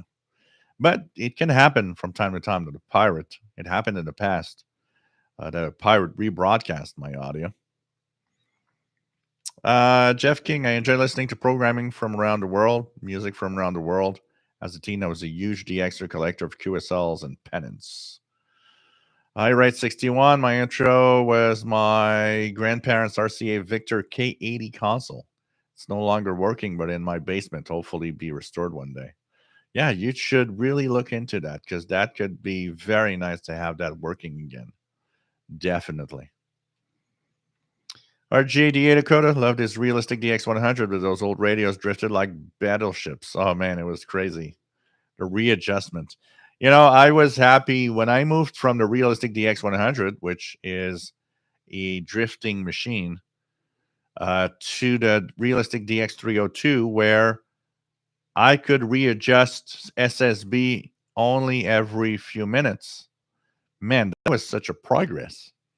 I can now listen to an SSB signal and only readjust the drifting, the BFO, every 2 or 3 minutes rather than every 15 seconds. Dang, that is such an advancement in technology.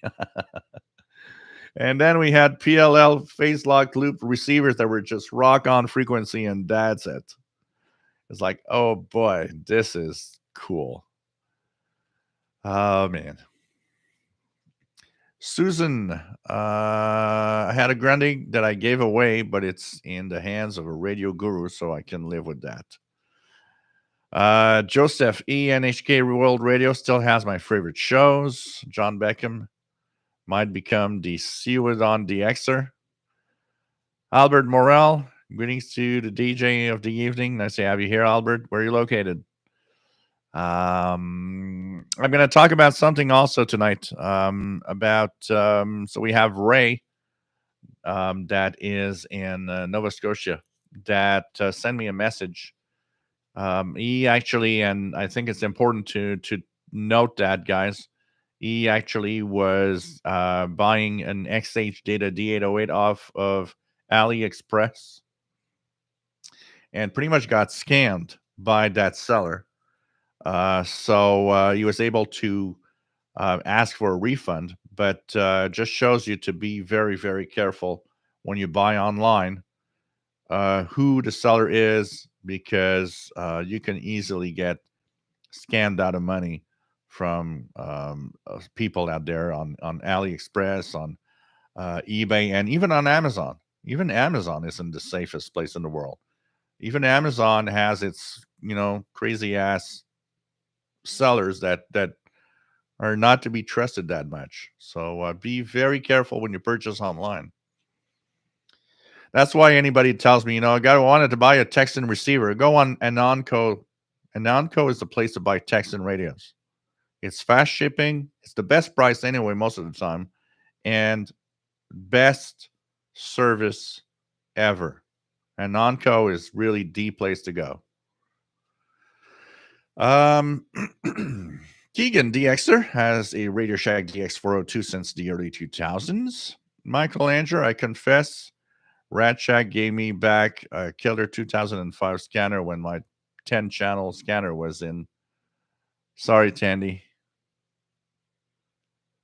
Oops. Wrong. They gave you back the wrong radio. I remember when I had the Realistic Pro 2022 scanner, it started behaving really bad after about, 6 months. It had a 1-year warranty. I went back to Radio Shack and they sent it in for repair. They said it was a cold solder joint problem. Radio came back, turned it on, worked for a day, then started behaving bad again. And I remember going back and I was like really mad and said, look, you're not sending this thing back to repair. I want another one because this thing doesn't work. And finally the guy at the counter said, yeah, okay. You have looked at the computer, says we have one in the back. Give him the one in the back, and we're gonna send this one back and have it fixed. Anyways, I'm sure they didn't lose any money in there. They probably sent it back and said, well, defective, give us our money back.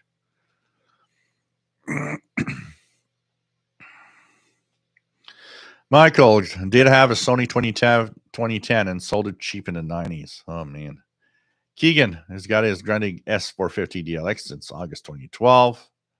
Chris Powell, Yaesu FT415 2-meter HD. Should have kept it. First radio I had when I got my ham license. Yeah, there's that nostalgia thing also with a radio. The first one you had is definitely has a special place in your heart. And if you depart from that radio, you're like, well, yeah, I missed that radio. It was my first one, Michael Anger on the third DX440 in 40 years or 30 years or something. Oh, man. Keegan DXer have my Ethan Grenick Edition satellite with SSB since March 2020. He's got the St. Gian HDR14 HD radio since November 2020. That's cool. Albert Morel, what shortwave radio do you recommend for a small 18-foot sailboat? A lot of the portables today, you need only that.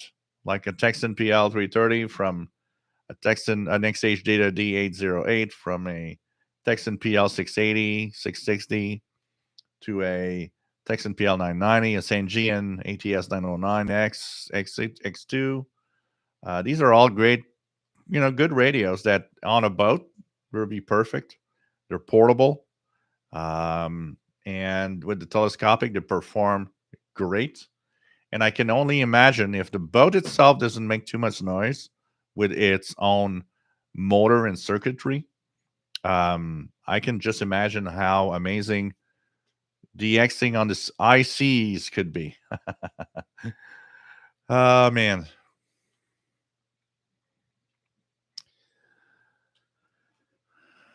RJDA Dakota. Yeah, in the early 2000s, radio started to shrink. What else do we have? John Beckham has interest in both Ethon and Kato brands. BZN RLD. Still have my DX394 with great living in rural Montana attached to a 100 feet long wire. Papa. Odd question. Years ago, I bought a used world band receiver, MFJ 8100W. Still have it. Is this a good radio? No antenna. Not sure what to hook it up with. I don't know that model particularly, so I can't answer the question if it's a good model or not. But if it was a decent receiver at the time, I think it could still be a good receiver today. Piece of wire. Just hook it up with a piece of wire.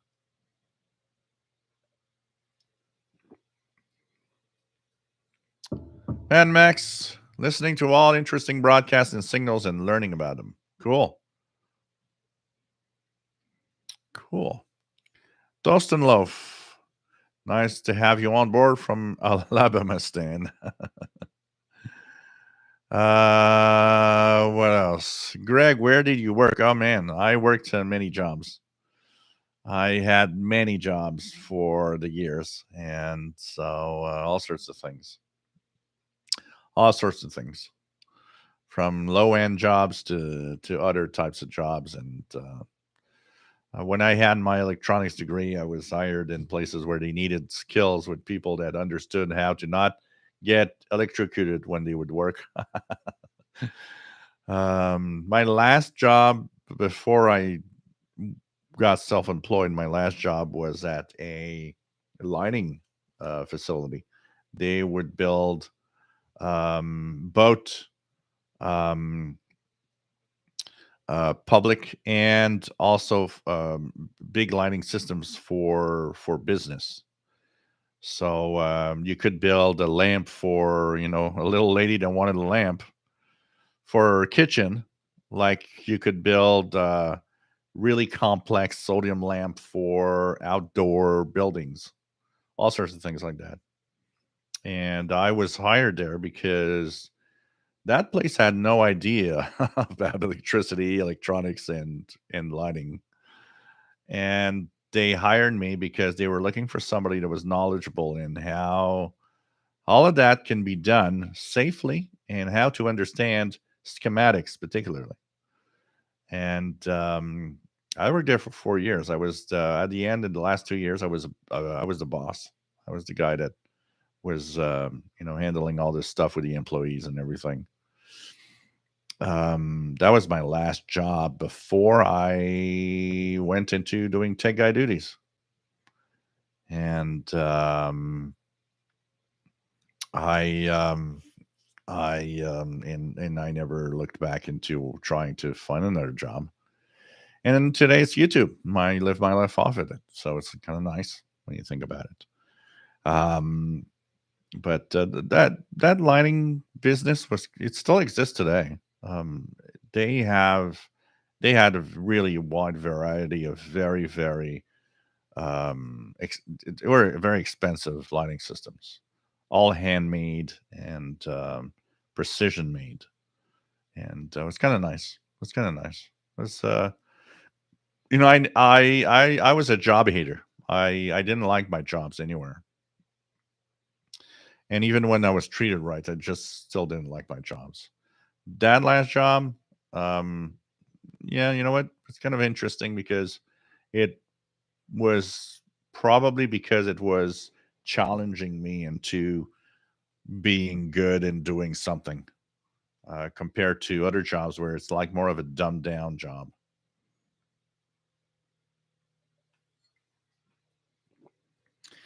Jeff King, I have a collection of radios, new, old, vintage, and some tube radios with shortwave. I use different radios, and that helps, definitely.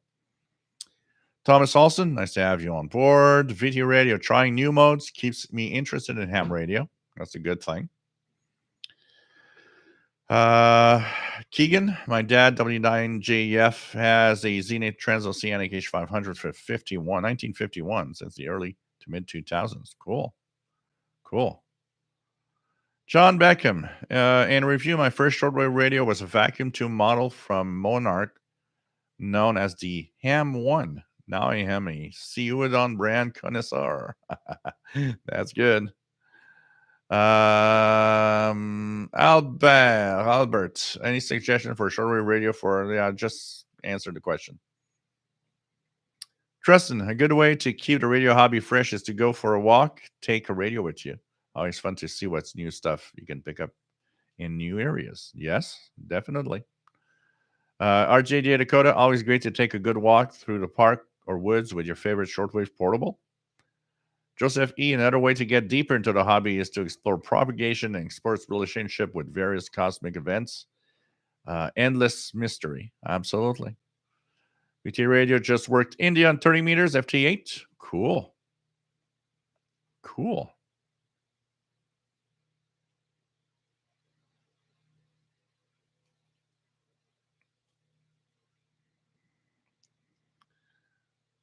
So what else do we have? Let me go down here.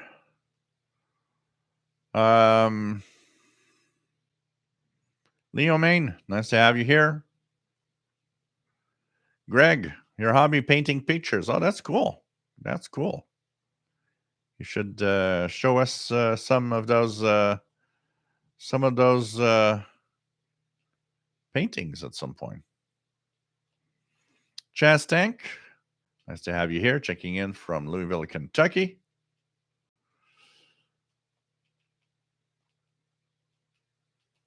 Dan Namis, can you identify which signal I'm getting on 3595-ish upper sideband? Some AM digital mode, that's for sure.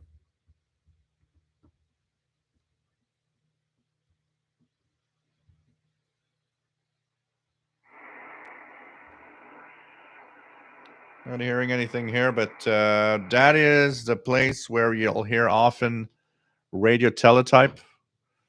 Radio teletype. There's, I believe that's the frequency. Isn't that the frequency where W1AW sends its different digital bulletins?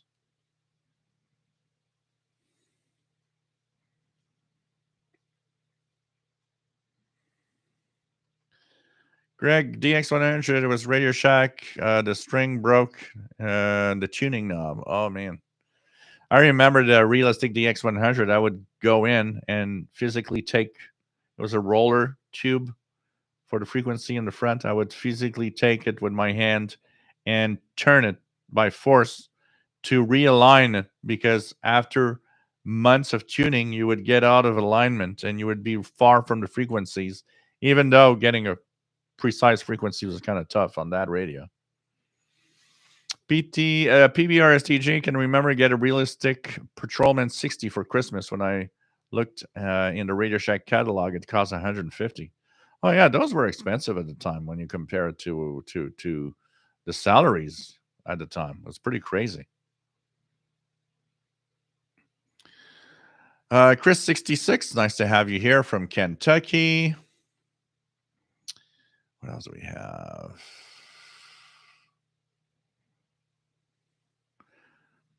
Take care, Leo. Stay safe. Yeah, there's a lot of tornado watches around many states in the U.S. tonight. Here we're having a lot of rain expected for the next 24 hours.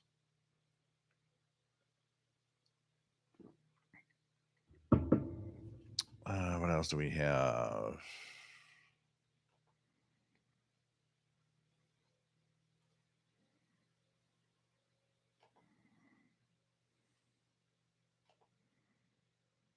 There we go. We have, I have,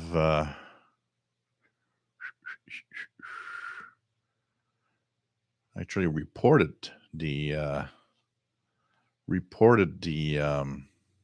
spam as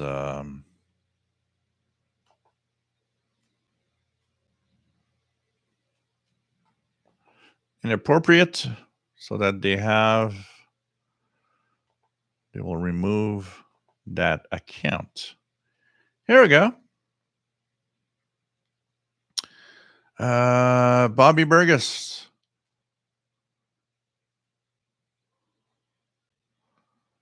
What else do we have? Dr. Sisop, nice to have you on board. Well, spam just appeared now because there weren't any since the beginning of the show. But these are bots. They're not. I see the same bots on the YouTube comment section. It's crazy what some are trying to do. Nice to have you on board, Bobby. WA5107SWL from Louisiana.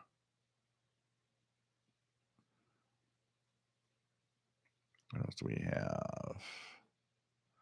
Santiago, would be great to get RTTY news feeds and shortwave. Is there still any service active like international press? On Radio Teletype, there's really not much happening now.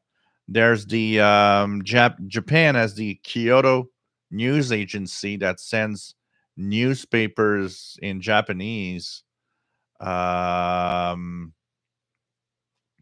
through their through some WeatherFax style broadcasts.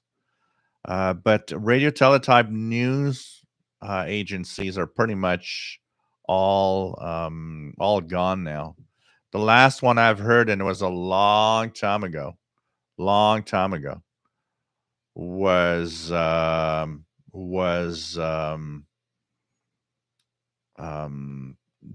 from Senegal in French. Here are Leo. Here are your moderator status back.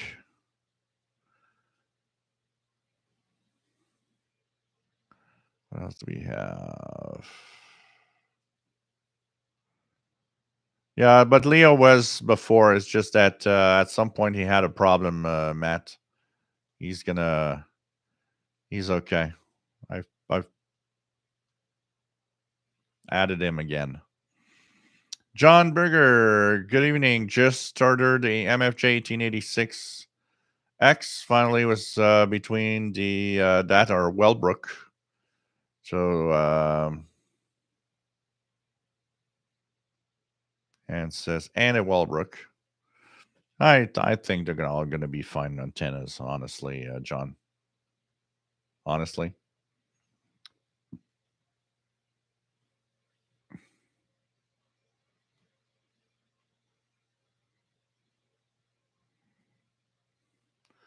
What else do we have?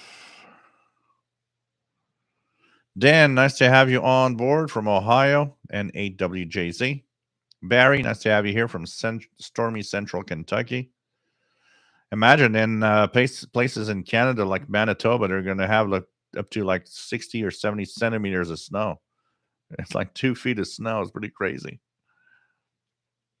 Here we're going to have a lot of rain. There's a rain warning here. John Beckham, Daisy, my cat, is in my lap enjoying the shortwave radio stream. Cool. 35.97. Yeah, it's probably some ham. Don't hear anything here, but these are that frequency has a lot of RTTY standard RTTY modes, so it could be that. But they're amateur radio digital modes that you hear over there, and can be decoded with FLDG software. VT Radio was going to do an alignment on the national NC303 ham band receiver tonight, but I had more fun here. Off to bed. Take care, my friend. Paul, AA1SU in Vermont. Stay safe. Barry says still enter a tornado watch. So all you guys in there, stay safe. Stay safe. Chris Powell had a Patrolman 60 when he was a kid. Doesn't remember what happened to it. You know, it's like that multi-band radio, and that started all before my realistic. I don't remember what happened to it either. So it's pretty weird.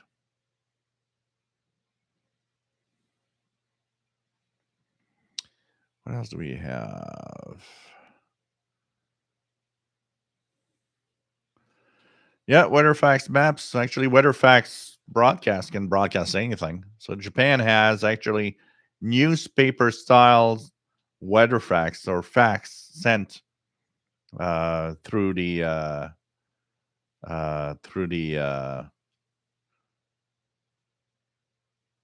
shortwave channels. I think it's one of the last news service, but unfortunately, it's all in Japanese, so you'll have to translate.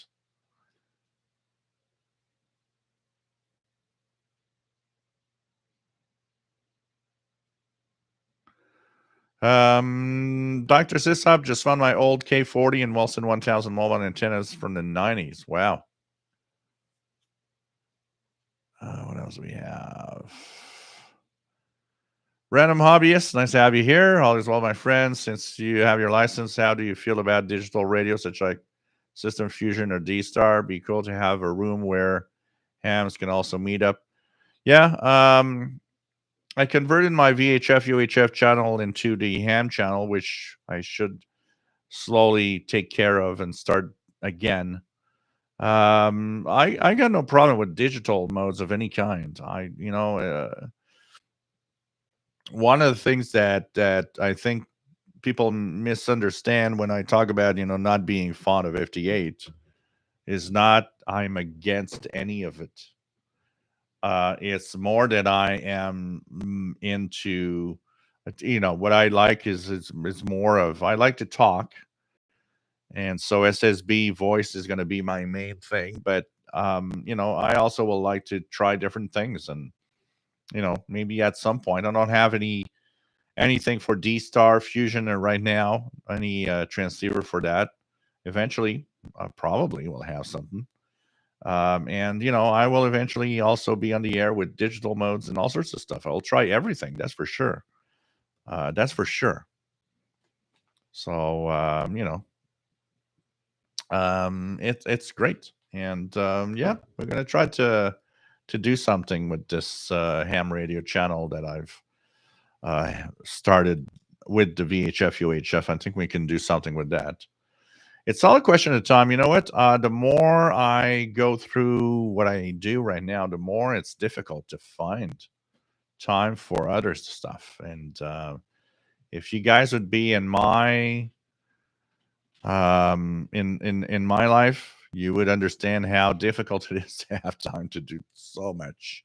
Plus, taking care of someone that is disabled is really time consuming. So all of that together is like, man, you have days when you're like, you know what? I just want to sit down on my butt and just do nothing. John Bickham, glad to see your video the other day regarding new shortwave schedules. Yeah, now we know what we're listening to. RJDA Dakota, yes, it can keep the snow away from here. And enough of that. Oh, man. Dan says WWVH light under the 15,000 kilohertz WWV in Ohio. Wow, that starts already. That's soon. It's time goes so fast. 49 days before hurricane season. Hope it's not going to be a bad one. Zen Pharaohs, I can see not wanting to listen to FT8 for more than a couple of seconds, but who actually listens to it? It's a thing that lets you know about your antenna and propagation. Yeah, that's fine. I mean, it's for me. If what the problem with FT8 is it I get it for what it is, but it removes. I don't know how to say it. It's as if it's not personal. As it's as if I'm not part of something. Yes, you're transmitting and receiving and definitely doing some contacts, but there's something missing about it. The I'm it for me it as I have the impression of you have removed the human touch of contacts between two or multiple people. Until FT8, if you were on PSK31, you were a human typing on a keyboard. You had a conversation, it was just text. Voice, you talk. Most digital modes until that were an interaction between humans. Now I have more of the impression of an interaction between machines. And it takes away the fun of radio for me. But that said, I'm not poo-pooing FT8. I'm not, it's fine. You love FT8, you're happy with FT8. And I totally understand it makes you have maybe DX contacts you never thought you could have in any other modes because of the low power, because you don't have that, big gun amplifier like those kilowatt guys. And what I am not, and because how many times have we guys heard, oh, FT8's killing the ham hobby? No, the one that's saying that is killing the ham hobby. You're the grumpy ham. You're the one killing the hobby yourself.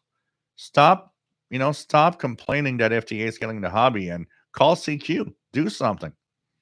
That is where I find it kind of stupid when somebody just goes to, well, FTA is killing the ham hobby. No, you're killing it because you're just ranting instead of doing some activity on the ham bands. That is different. And I'm not there. I'm not ranting at FTA at all. I just have a personal um something's missing for me. And that's all I gotta say. Because it's fine. Got no problem with that. You guys are happy on FT8? Cool. I'll be happy on voice on something else. We all have our thing. That is nice. That is what ham radio is all about. That is what life's all about. Diversity. And seeing, because FT8 is what? FT8 also is showing the advancements on how weak signal capabilities are amazing today. For a long time, what was the mode that would go through everything? CW. Today, what's the mode that's even better than CW for low noise? FT8. I mean, you barely or even almost not hear anything, and your computer's like, yeah, I got a call. It's like, what? I didn't even hear a thing. So, we got to accept these changes. This is the way the hobby's going. We got to stop ranting about it. We got to stop ranting about whatever in the hobby. I'm tired of people saying, well, there's nothing on the bands. Get the F out of here if that's the way you feel. That's not what we're all about. We're here to have fun. We're not here to rant. We're not here to, oh, well, I all I hear is Jesus stations. Well, your radio has a knob to tune around. There's a reason for that. Oh, all I hear is Brother Stare. Tune away. There's other stuff. If you can only focus on Brother Stare, I don't know what you're doing in a hobby. Focus on other stuff and the good stuff. That's all. But stop ranting at whatever the hobby has that you're not happy with. That's all. That is all. Um, just have fun with whatever mode and whatever thing you want to listen to. Have fun with FT8. Have fun with PSK. With whatever, with SSTV, with voice. Have fun listening to music. Have fun listening to whatever you want. If you like listening to a preacher on shortwave, that's your thing. Be happy. It's there. But stop ranting at whatever, because that is not helping the hobby in any way. And I'm tired of ranting of, oh, well, there was a comment the other day. It's like the guy says, well, I turned on my shortwave radio and all I heard was, preachers and that's it. So I guess there's nothing on shortwave. I don't even understand why you guys are still doing this. And I answered back, it's like, oh, well, while you were complaining about preachers, I was listening to Radio France, then to NHK Radio Japan, Radio Prague via WRMI. I listened to Voice of America. And then I heard Voice of Turkey, Radio Romania. It's like, that's funny because I've got stuff to listen to and they're not preachers. Focus on what you want. But if your only focus is on the negative side, you won't have fun in a hobby. And, you shouldn't even be here. That's all. And that was the ranting and the ranters moment. I'm going to call it like that.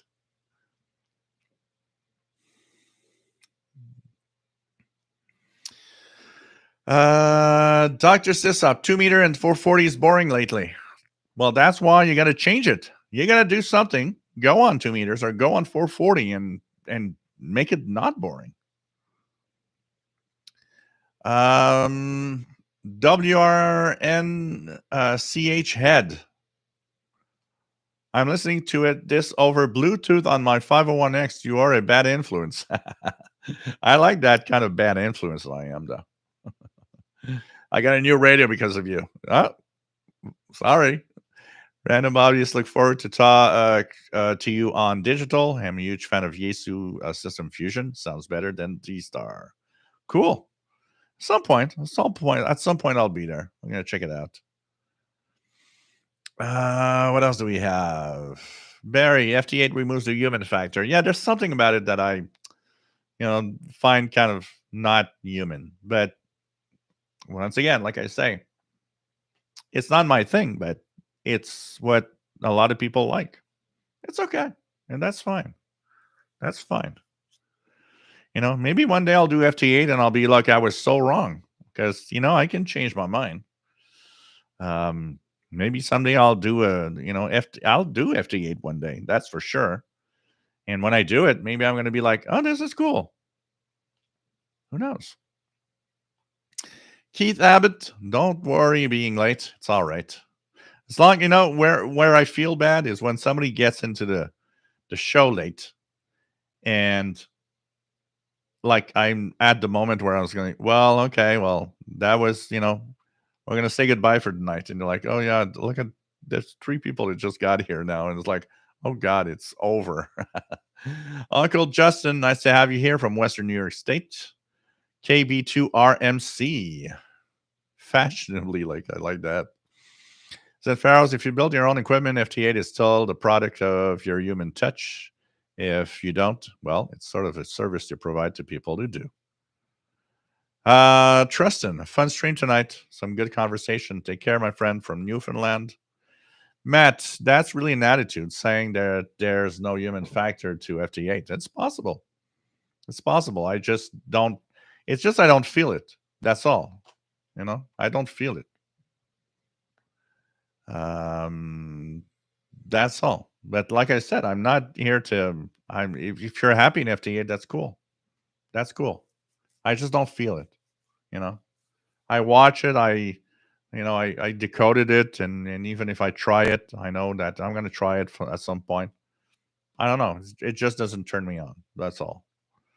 But that's fine for everybody that does it. And no, it's not killing the hobby in any way. Ranters kill a hobby. Skip into AI. Do CW. More fun than FT8. Oh, man. Apaholo Kawena. Aloha. Nice to have you here. Keegan the Exter has CHU 3330, 7850, and with fading 14670. Cool. Yeah, analog tuning is kind of fun. I got a few analog radios, and you start tuning around with them, and you're like, oh, that's kind of a different thing. It's kind of reminiscent also of the old days. It's kind of fun at times. There was one thing that I found interesting when I moved on from my Realistic DX 100 to the Realistic DX 302. One thing that surprised me, I was happy to have a digital readout to know where I am and when I wanted to tune something. But for some reason, there was something that was kind of missing. And I guess the missing was the chasing of a signal and trying to find it in that analog tuning. It was kind of a game. And there was something about that I kind of liked, even though it was fun to know on a digital display immediately, oh, I don't hear it, or oh, that's the station. But there was kind of something missing when I moved on and was like, huh, okay.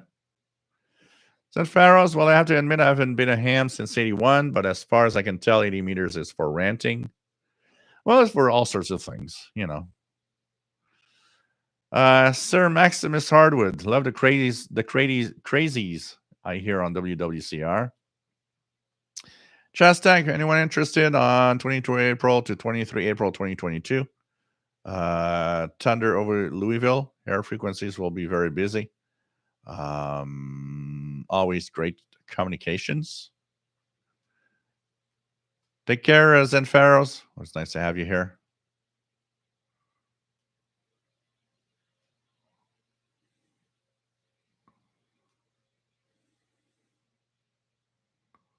What else do we have? What else do we have?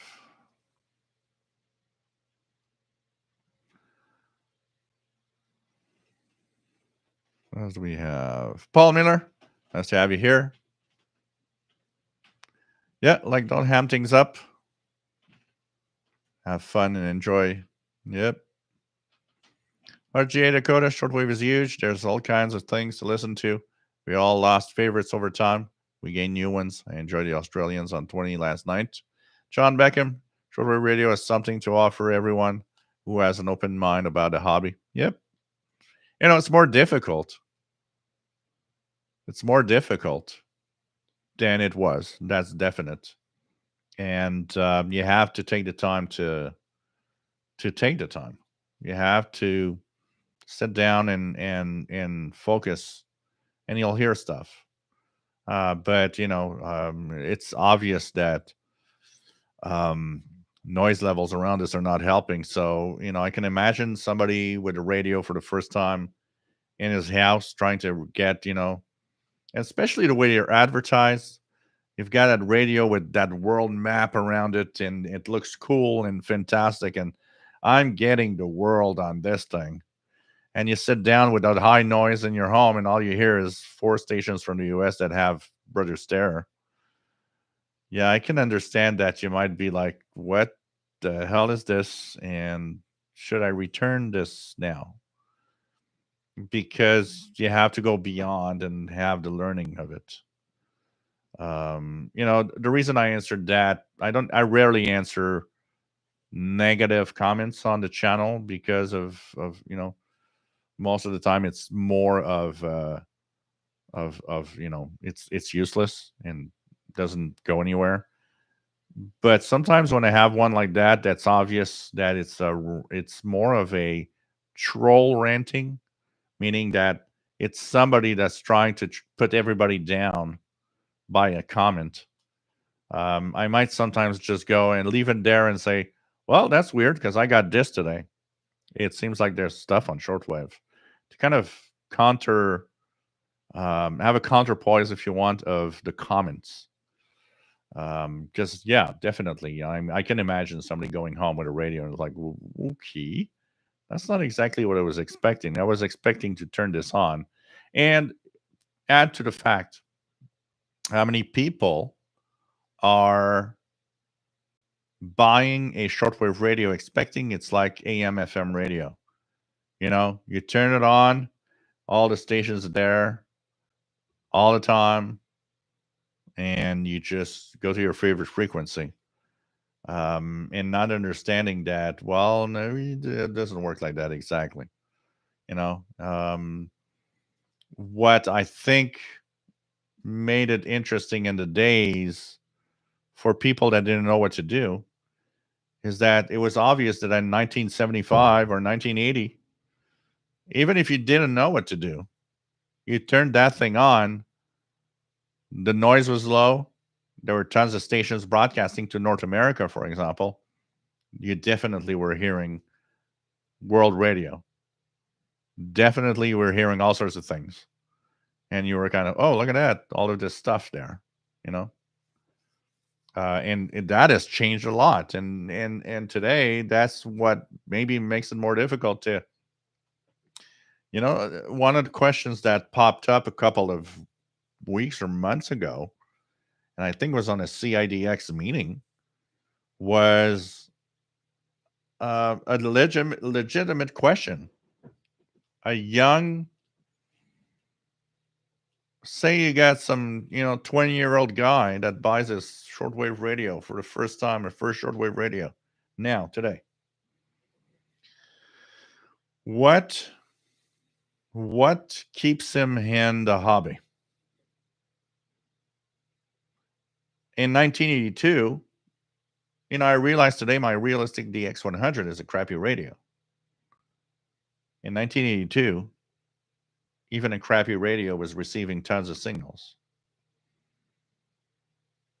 So there was the excitement of, wow, look at all this stuff that I can listen to. I can imagine why you get hooked and you want, like I did, and want to continue listening. Now today, radio's good. You're gonna get yourself a Texan PL680. I mean, you've got a way better radio than the realistic DX100 and the Texan PL680. Can tell you that. It's equivalent to some of the best portables of the 80s or the 70s. And what you're going to hear, a lot of static. You're new, so you don't know how to tune or what to do with SSB. You don't even know what it means. What will keep you in the hobby today? And I thought that question was very interesting. What will keep you in the hobby today with your first radio? If you're lucky, you might hear, a WRMI relay or some sort, like, Radio Prague or whatever. Or maybe if signals are good, you'll stumble upon Radio Romania or Voice of Turkey or a couple of things like that. Okay, yeah, maybe you're going to be like, oh, that's interesting, Radio Romania. Oh. But you can imagine how much more difficult it is to keep someone in the hobby today than it would have been in 1975. I got to say, it's a good question to ask.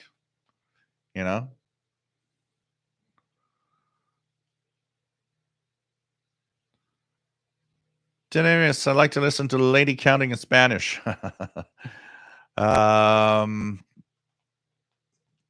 Scannery, KB1, PPJ. All modes have their good and bad. I love phone, but FT8 allows making contacts when the voice conditions are bad. Whatever is available is cool with me. And says Japan and Australia on FT8 were cool. That's cool. And that's the important thing. That's the important thing. Yeah, maybe if you put the that's true, RGA Dakota. If you put the Cuban numbers in lottery, maybe you're gonna win $1 million.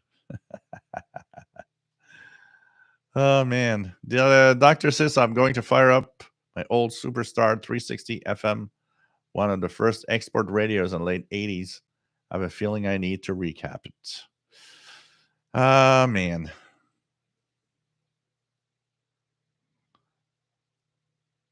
What else do we have? Chris Powell, shortwave listen takes an effort to find the good stuff. That's the hobby. Yep. I mean, every hobby requires an effort. Definitely. 9940. You guys are hearing jamming? I'm just going to check out if I hear something here in particular. Enter into the kingdom of God with one eye. All I hear is a really strong WTWW. It's very strong here. Take care, Dwayne. See you Saturday. John, I go for a pre-built active loop for my Kiwi. I've tested MLA30 plus in Chinese, Ukrainian, and Dutch PA0RDT mini whips. At the moment, there is an indoor U-loop passive connected. When you tested, that's also the fun of radio.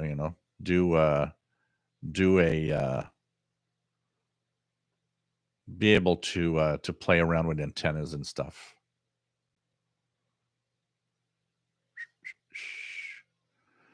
Tenamus, I have video recording what that weird digital signal. If you'll permit me to post, you can't post because you're not a moderator.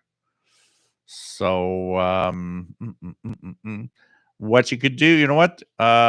Send the link to my email, official shortwave, official shortwave radio at gmail.com that I'm posting here. And I'm going to go into my email, get that link for your video, and I'll post it myself. Yes, Greg, I will say hi to Paul the cat and his girlfriend. Definitely. Definitely. David, nice to have you here from Chicago, KE6EX. Doesn't know what he would do without radios. Jay Dakota, back when I first got started with this hobby, noise was so much lower that I could easily listen in the main floor of my house. Now, for the most part, I have to go outside. Barry, my crazy weather alert radio keeps moving to another NOAA channel. I'm thinking I may have to plug in the better radio from Midland. I'm hearing warnings for other counties. Matt, take care. Always nice to have you on board. Stay safe, my friend.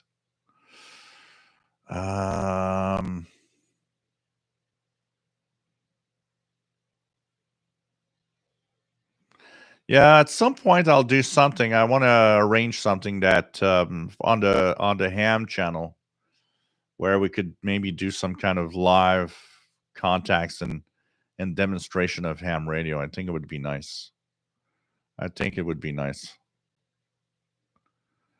Look, 911. I have MLA 30 plus, and all I hear is Radio Miami. Well, you maybe have try changing its positioning.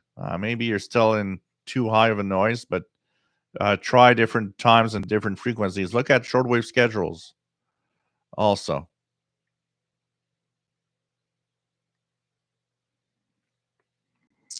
RJ Dakota, I'm close enough to WTW that sometimes skips over and past me. I do pick up jamming type of noise on 9940. Yeah, maybe Cuba decided to jam 9940. Who knows? It's possible. Take care, Tom DXer. Stay safe. John Beckham, Joe, it was rather exciting for me to go from building a crystal radio and then going to shortwave radio. That's the weird thing I think of why we are not interested. It's like we all have the same experience of having people around us that are in the hobby and or that aren't interested in the hobby. So it's kind of weird.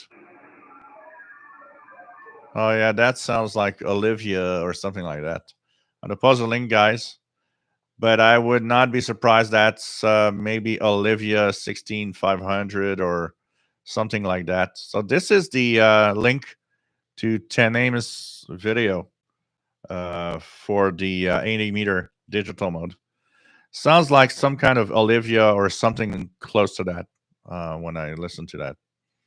I'm pretty sure with that video, anybody can maybe try to decode it and find the exact mode. I wouldn't be surprised. But like I said, John, we all have people looking at what we do as like, oh, you're listening to that noise again. So what makes that is an interesting side of it is what makes a difference between you getting hooked by a crystal radio, me getting hooked by listening to a foreign signal, and somebody else like, yeah, so what? Who cares? It's sometimes kind of interesting to, what is different. Our brain is different. I don't know, because it's not everybody that enjoys shortwave. But then again, it has to do with every hobby. I like certain hobbies, not others. My dad loved building, wooden and plastic models of everything. I remember when he did a ship, a World War II ship, which was super complex. And he looked at me and says, "Oh, would you like to have something like that to build?" And I'm like, "No, I'm not interested. I don't no, I don't want to build a ship or whatever. I don't want to build nothing." I remember there was a remote control car that I wanted, and he looked at me and says, "Well, you got to build it." And I was like, "I don't want to build it. I want it already made. I want to play with it." And he couldn't understand why I didn't want to build it. And I was like, "Well, I don't want to build it. It's different. I guess, model stuff like that is more of a it's I find it like, a 3D puzzle if you want. You build a replica of something that and you take the time to do it and do it well. And my dad was good at that. But I don't want to do that. But I do shortwave radio, you know? It's kind of interesting when you think about it. What turns us on and what we like to do. And it's different for everybody.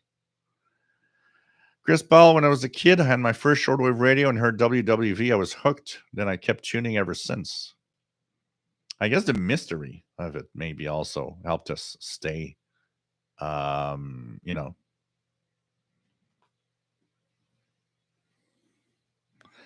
Yeah, raising it, yeah, might help, but maybe and make sure that you turn it so that it is at the lowest noise possible. Hook 911. Random hobbyist, best cheap radio I bought was a Tristor Nikon R75 for $30. Wow, that I would like. An R75 for $30. Hey, come home, baby. Keegan, WWV first station I heard. There's something about time stations, though, we got to say. First time I heard WWV, it was the mystery of what is this and why is there a station giving time? It was mysterious. Rickshaw Jack, a few years ago, heard shortwave station that played the old signals from the 30s, 40s, and are there any stations like that out there?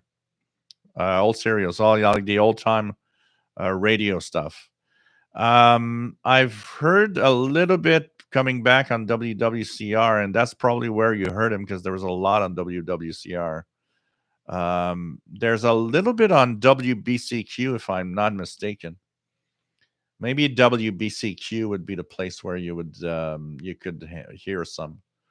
Go over the schedule. Go online on the schedules of WBCQ and WWCR and even WRMI and look at their full grid of times and frequencies. Maybe you'll have old time radio stuff like that. I think WBCQ has a little bit of that going on. Brock, new to the hobby, just installed CB in my rig. I have a USB SDR I play with and just ordered a Ethon Elite for when I'm camping out. Want to get my technician license? Cool.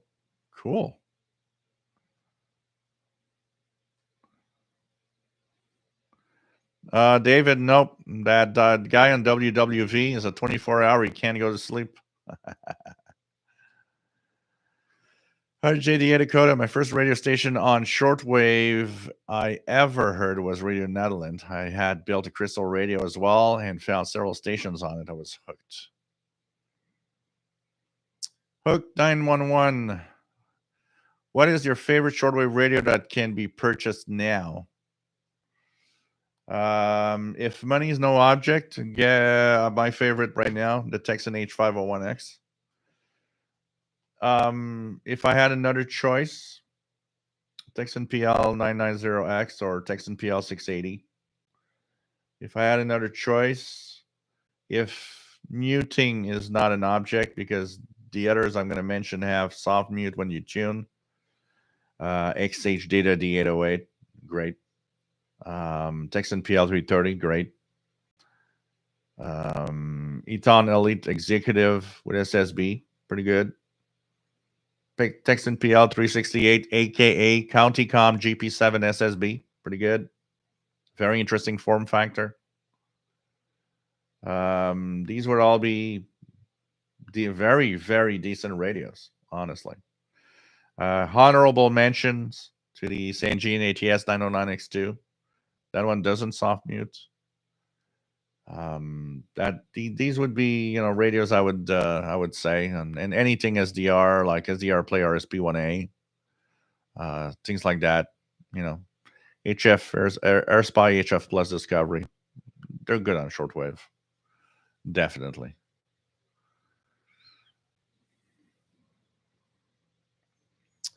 The name is I get more satisfaction by far out of picking up RRI on a length of scrap phone wire than a $350 bot antenna.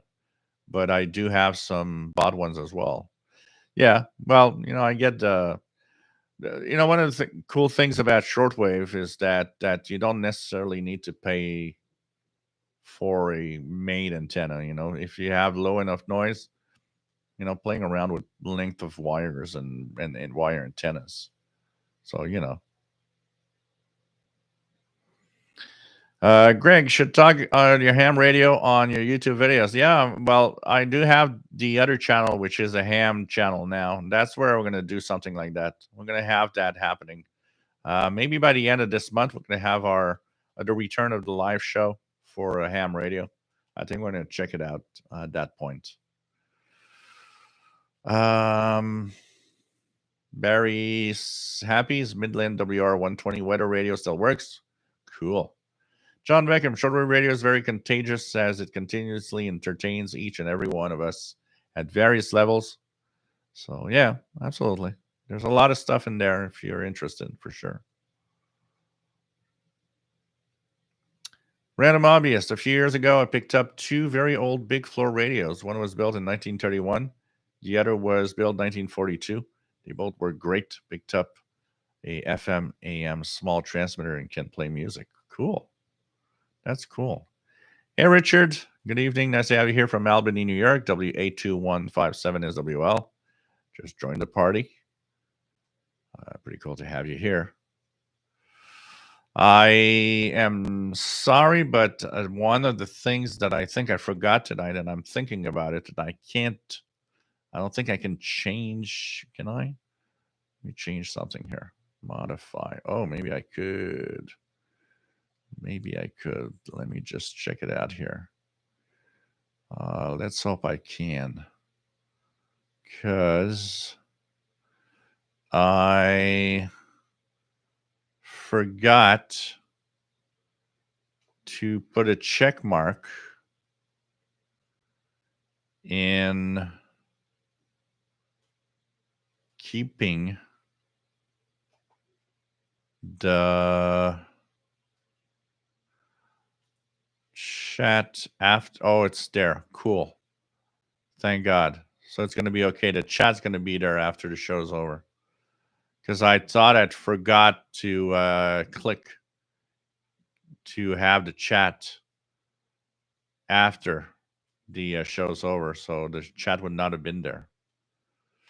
Okay. What else do we have?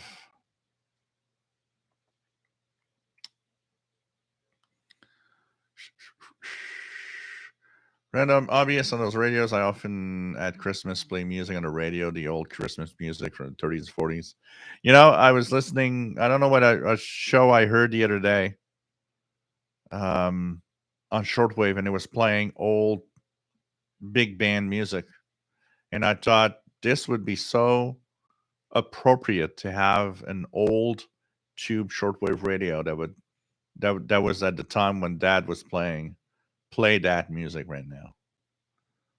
Joe Gomez, nice to have you here. What texting radios allow scanning of the ham bands, if any? All of them. Yep. Oh, you mean scanning with the ETM? Well, it doesn't, because scanning is useless on the ham bands. And the reason why it's useless is because the reason ETM or even an ATS scan works well is because any AM signals has a carrier. So even when they're not talking, the carrier is there to detect. They can actually stop and give you the frequencies. a single sideband, because ham bands are single sideband, and even utilities, it's off and on. When I talk, I have moments where I pause. That time, if your radio scans through it when I stop talking for that brief instant, it's going to go through like I didn't exist while I am there. So no radios really scan SSB because it's useless to do so. SSB is meant to be scanned manually, not scanned automatically. That's because automatically you'll miss out on tons of signals. Manually, you'll have the time while you're tuning to actually notice that something's there.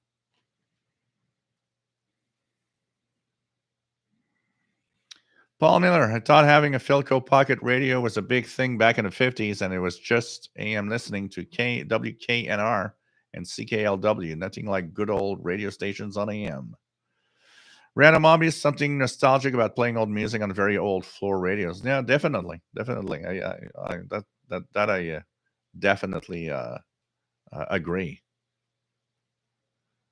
Definitely agree.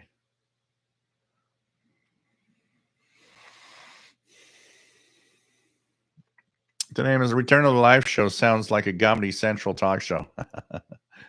Patrick Moore had a grinding mini World PE from my grandfather. Remember laying it on top of a water tower in Maryland, listening to Shortwave back in the 2000s. Reception was amazing and blew my mind. Oh, man. Keegan says, my dad, W9JF, listened to WLS Chicago while living in Green Bay. He has a CD about WLS as a music station. Wow. Richard, Joe was watching videos you made in 2019 about scanners, lighted a flame under me and to search out frequencies. Oh, yeah, you'll find stuff to listen to. You just have to take the time to scan. No problem, Rickshaw Jack. John Beckham, 6105 is a good signal. Yep. NHK Radio Japan from that France transmitter side. Rob, I hope Mr. Paul is doing well. Absolutely. Your girlfriend also. Absolutely. Take care, Chris Paul, 73. Stay safe. John, received Miami WRMI earlier today, but on my indoor U-loop and outside UHF antenna. Can always run away with my St. Gian. But want some steady for Kiwi SDR as a reference.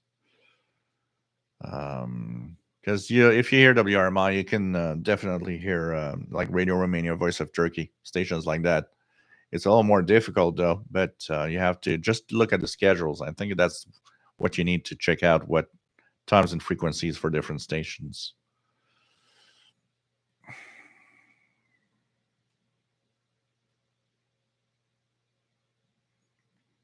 Lord Kitchener loves his Sony 2010. Dustin Love, Pink Floyd's song Wish You Were Here. Yeah, there's radio tuning in there. The best shortwave bit in a music, a song that I remember that I know of is Planet Claire from the B-52s. The first, the intro with the Morse code is actually taken on shortwave, and the Morse code is the CFH for the Canadian Forces Halifax station on shortwave, sending its channel marker. And that's what you hear at the beginning of Planet Claire from the B-52s.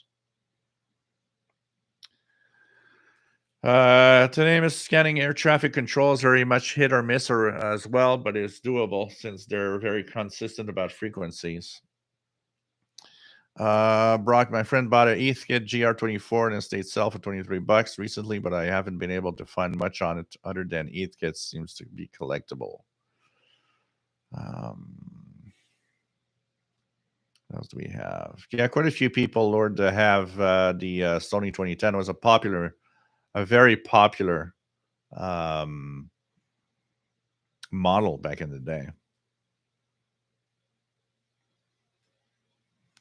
Random obvious, Pink Floyd, the best band ever. I guess Duran Duran can be second place. B-52s, thank you for that tidbit. I always wonder about that. Yep, it's CFH. It's an actual, it's obvious that beginning is an actual recording off of shortwave radio. So somebody in that band was a shortwave listener, and they found it. It sounds weird. It goes with the song, and the intro, the Morse code is VVV from CFH. It's the standard call when Canadian Forces Halifax was sending out Morse code back in the day. So it's definitely a real signal on shortwave that was taken at the beginning of that song. RGDA Dakota got the EQSL from a pirate station called Balls Smacker Radio. Cool. They've been on quite often in the last few weeks. I hear Ballsmacker Pirate quite regularly. So hey guys, we're gonna say goodnight. It's a little late here. It's 10:41 p.m. I'm going to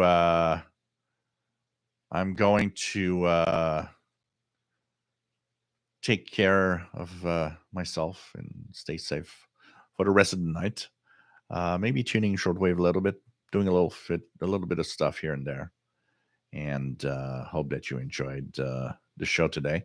Lots of fun things to talk about, and cool. It was a cool interaction time also with us. We'll be back on Saturday at 4 p.m. Eastern Daylight Time. That's 20 hours Universal Time, where we're going to have more shortwave fun. Hope you enjoyed the show, and stay safe, everybody. See you Saturday. Hope you take care. Stay safe for all of you guys when they with the tornadoes wherever you are, and for the rest, let's have fun on Saturday once again. Craig N74 in the song "I Am the Walrus" have shortwave samples.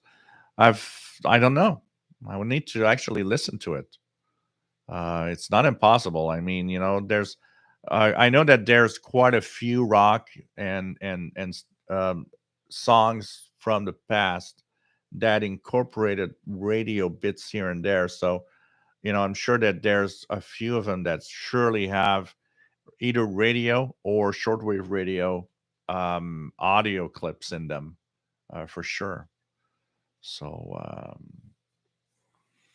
yeah, Radio Romania, Voice of Turkey, China Radio. These are all stations you'll hear. Radio New Zealand is one that is coming now as we're getting into summer. And Radio Havana, Cuba, you should hear Radio Havana, Cuba. And with weaker signals, you might hear Voice of America. The BBC has a couple of frequencies coming in well. It all depends. Check the schedules. That's very important, John. Take care. Stay safe. And good night, everybody. Love you all. Turn the dials. Tune in. And just have fun. Whatever mode, whatever you like. Bye, everybody. Stay safe.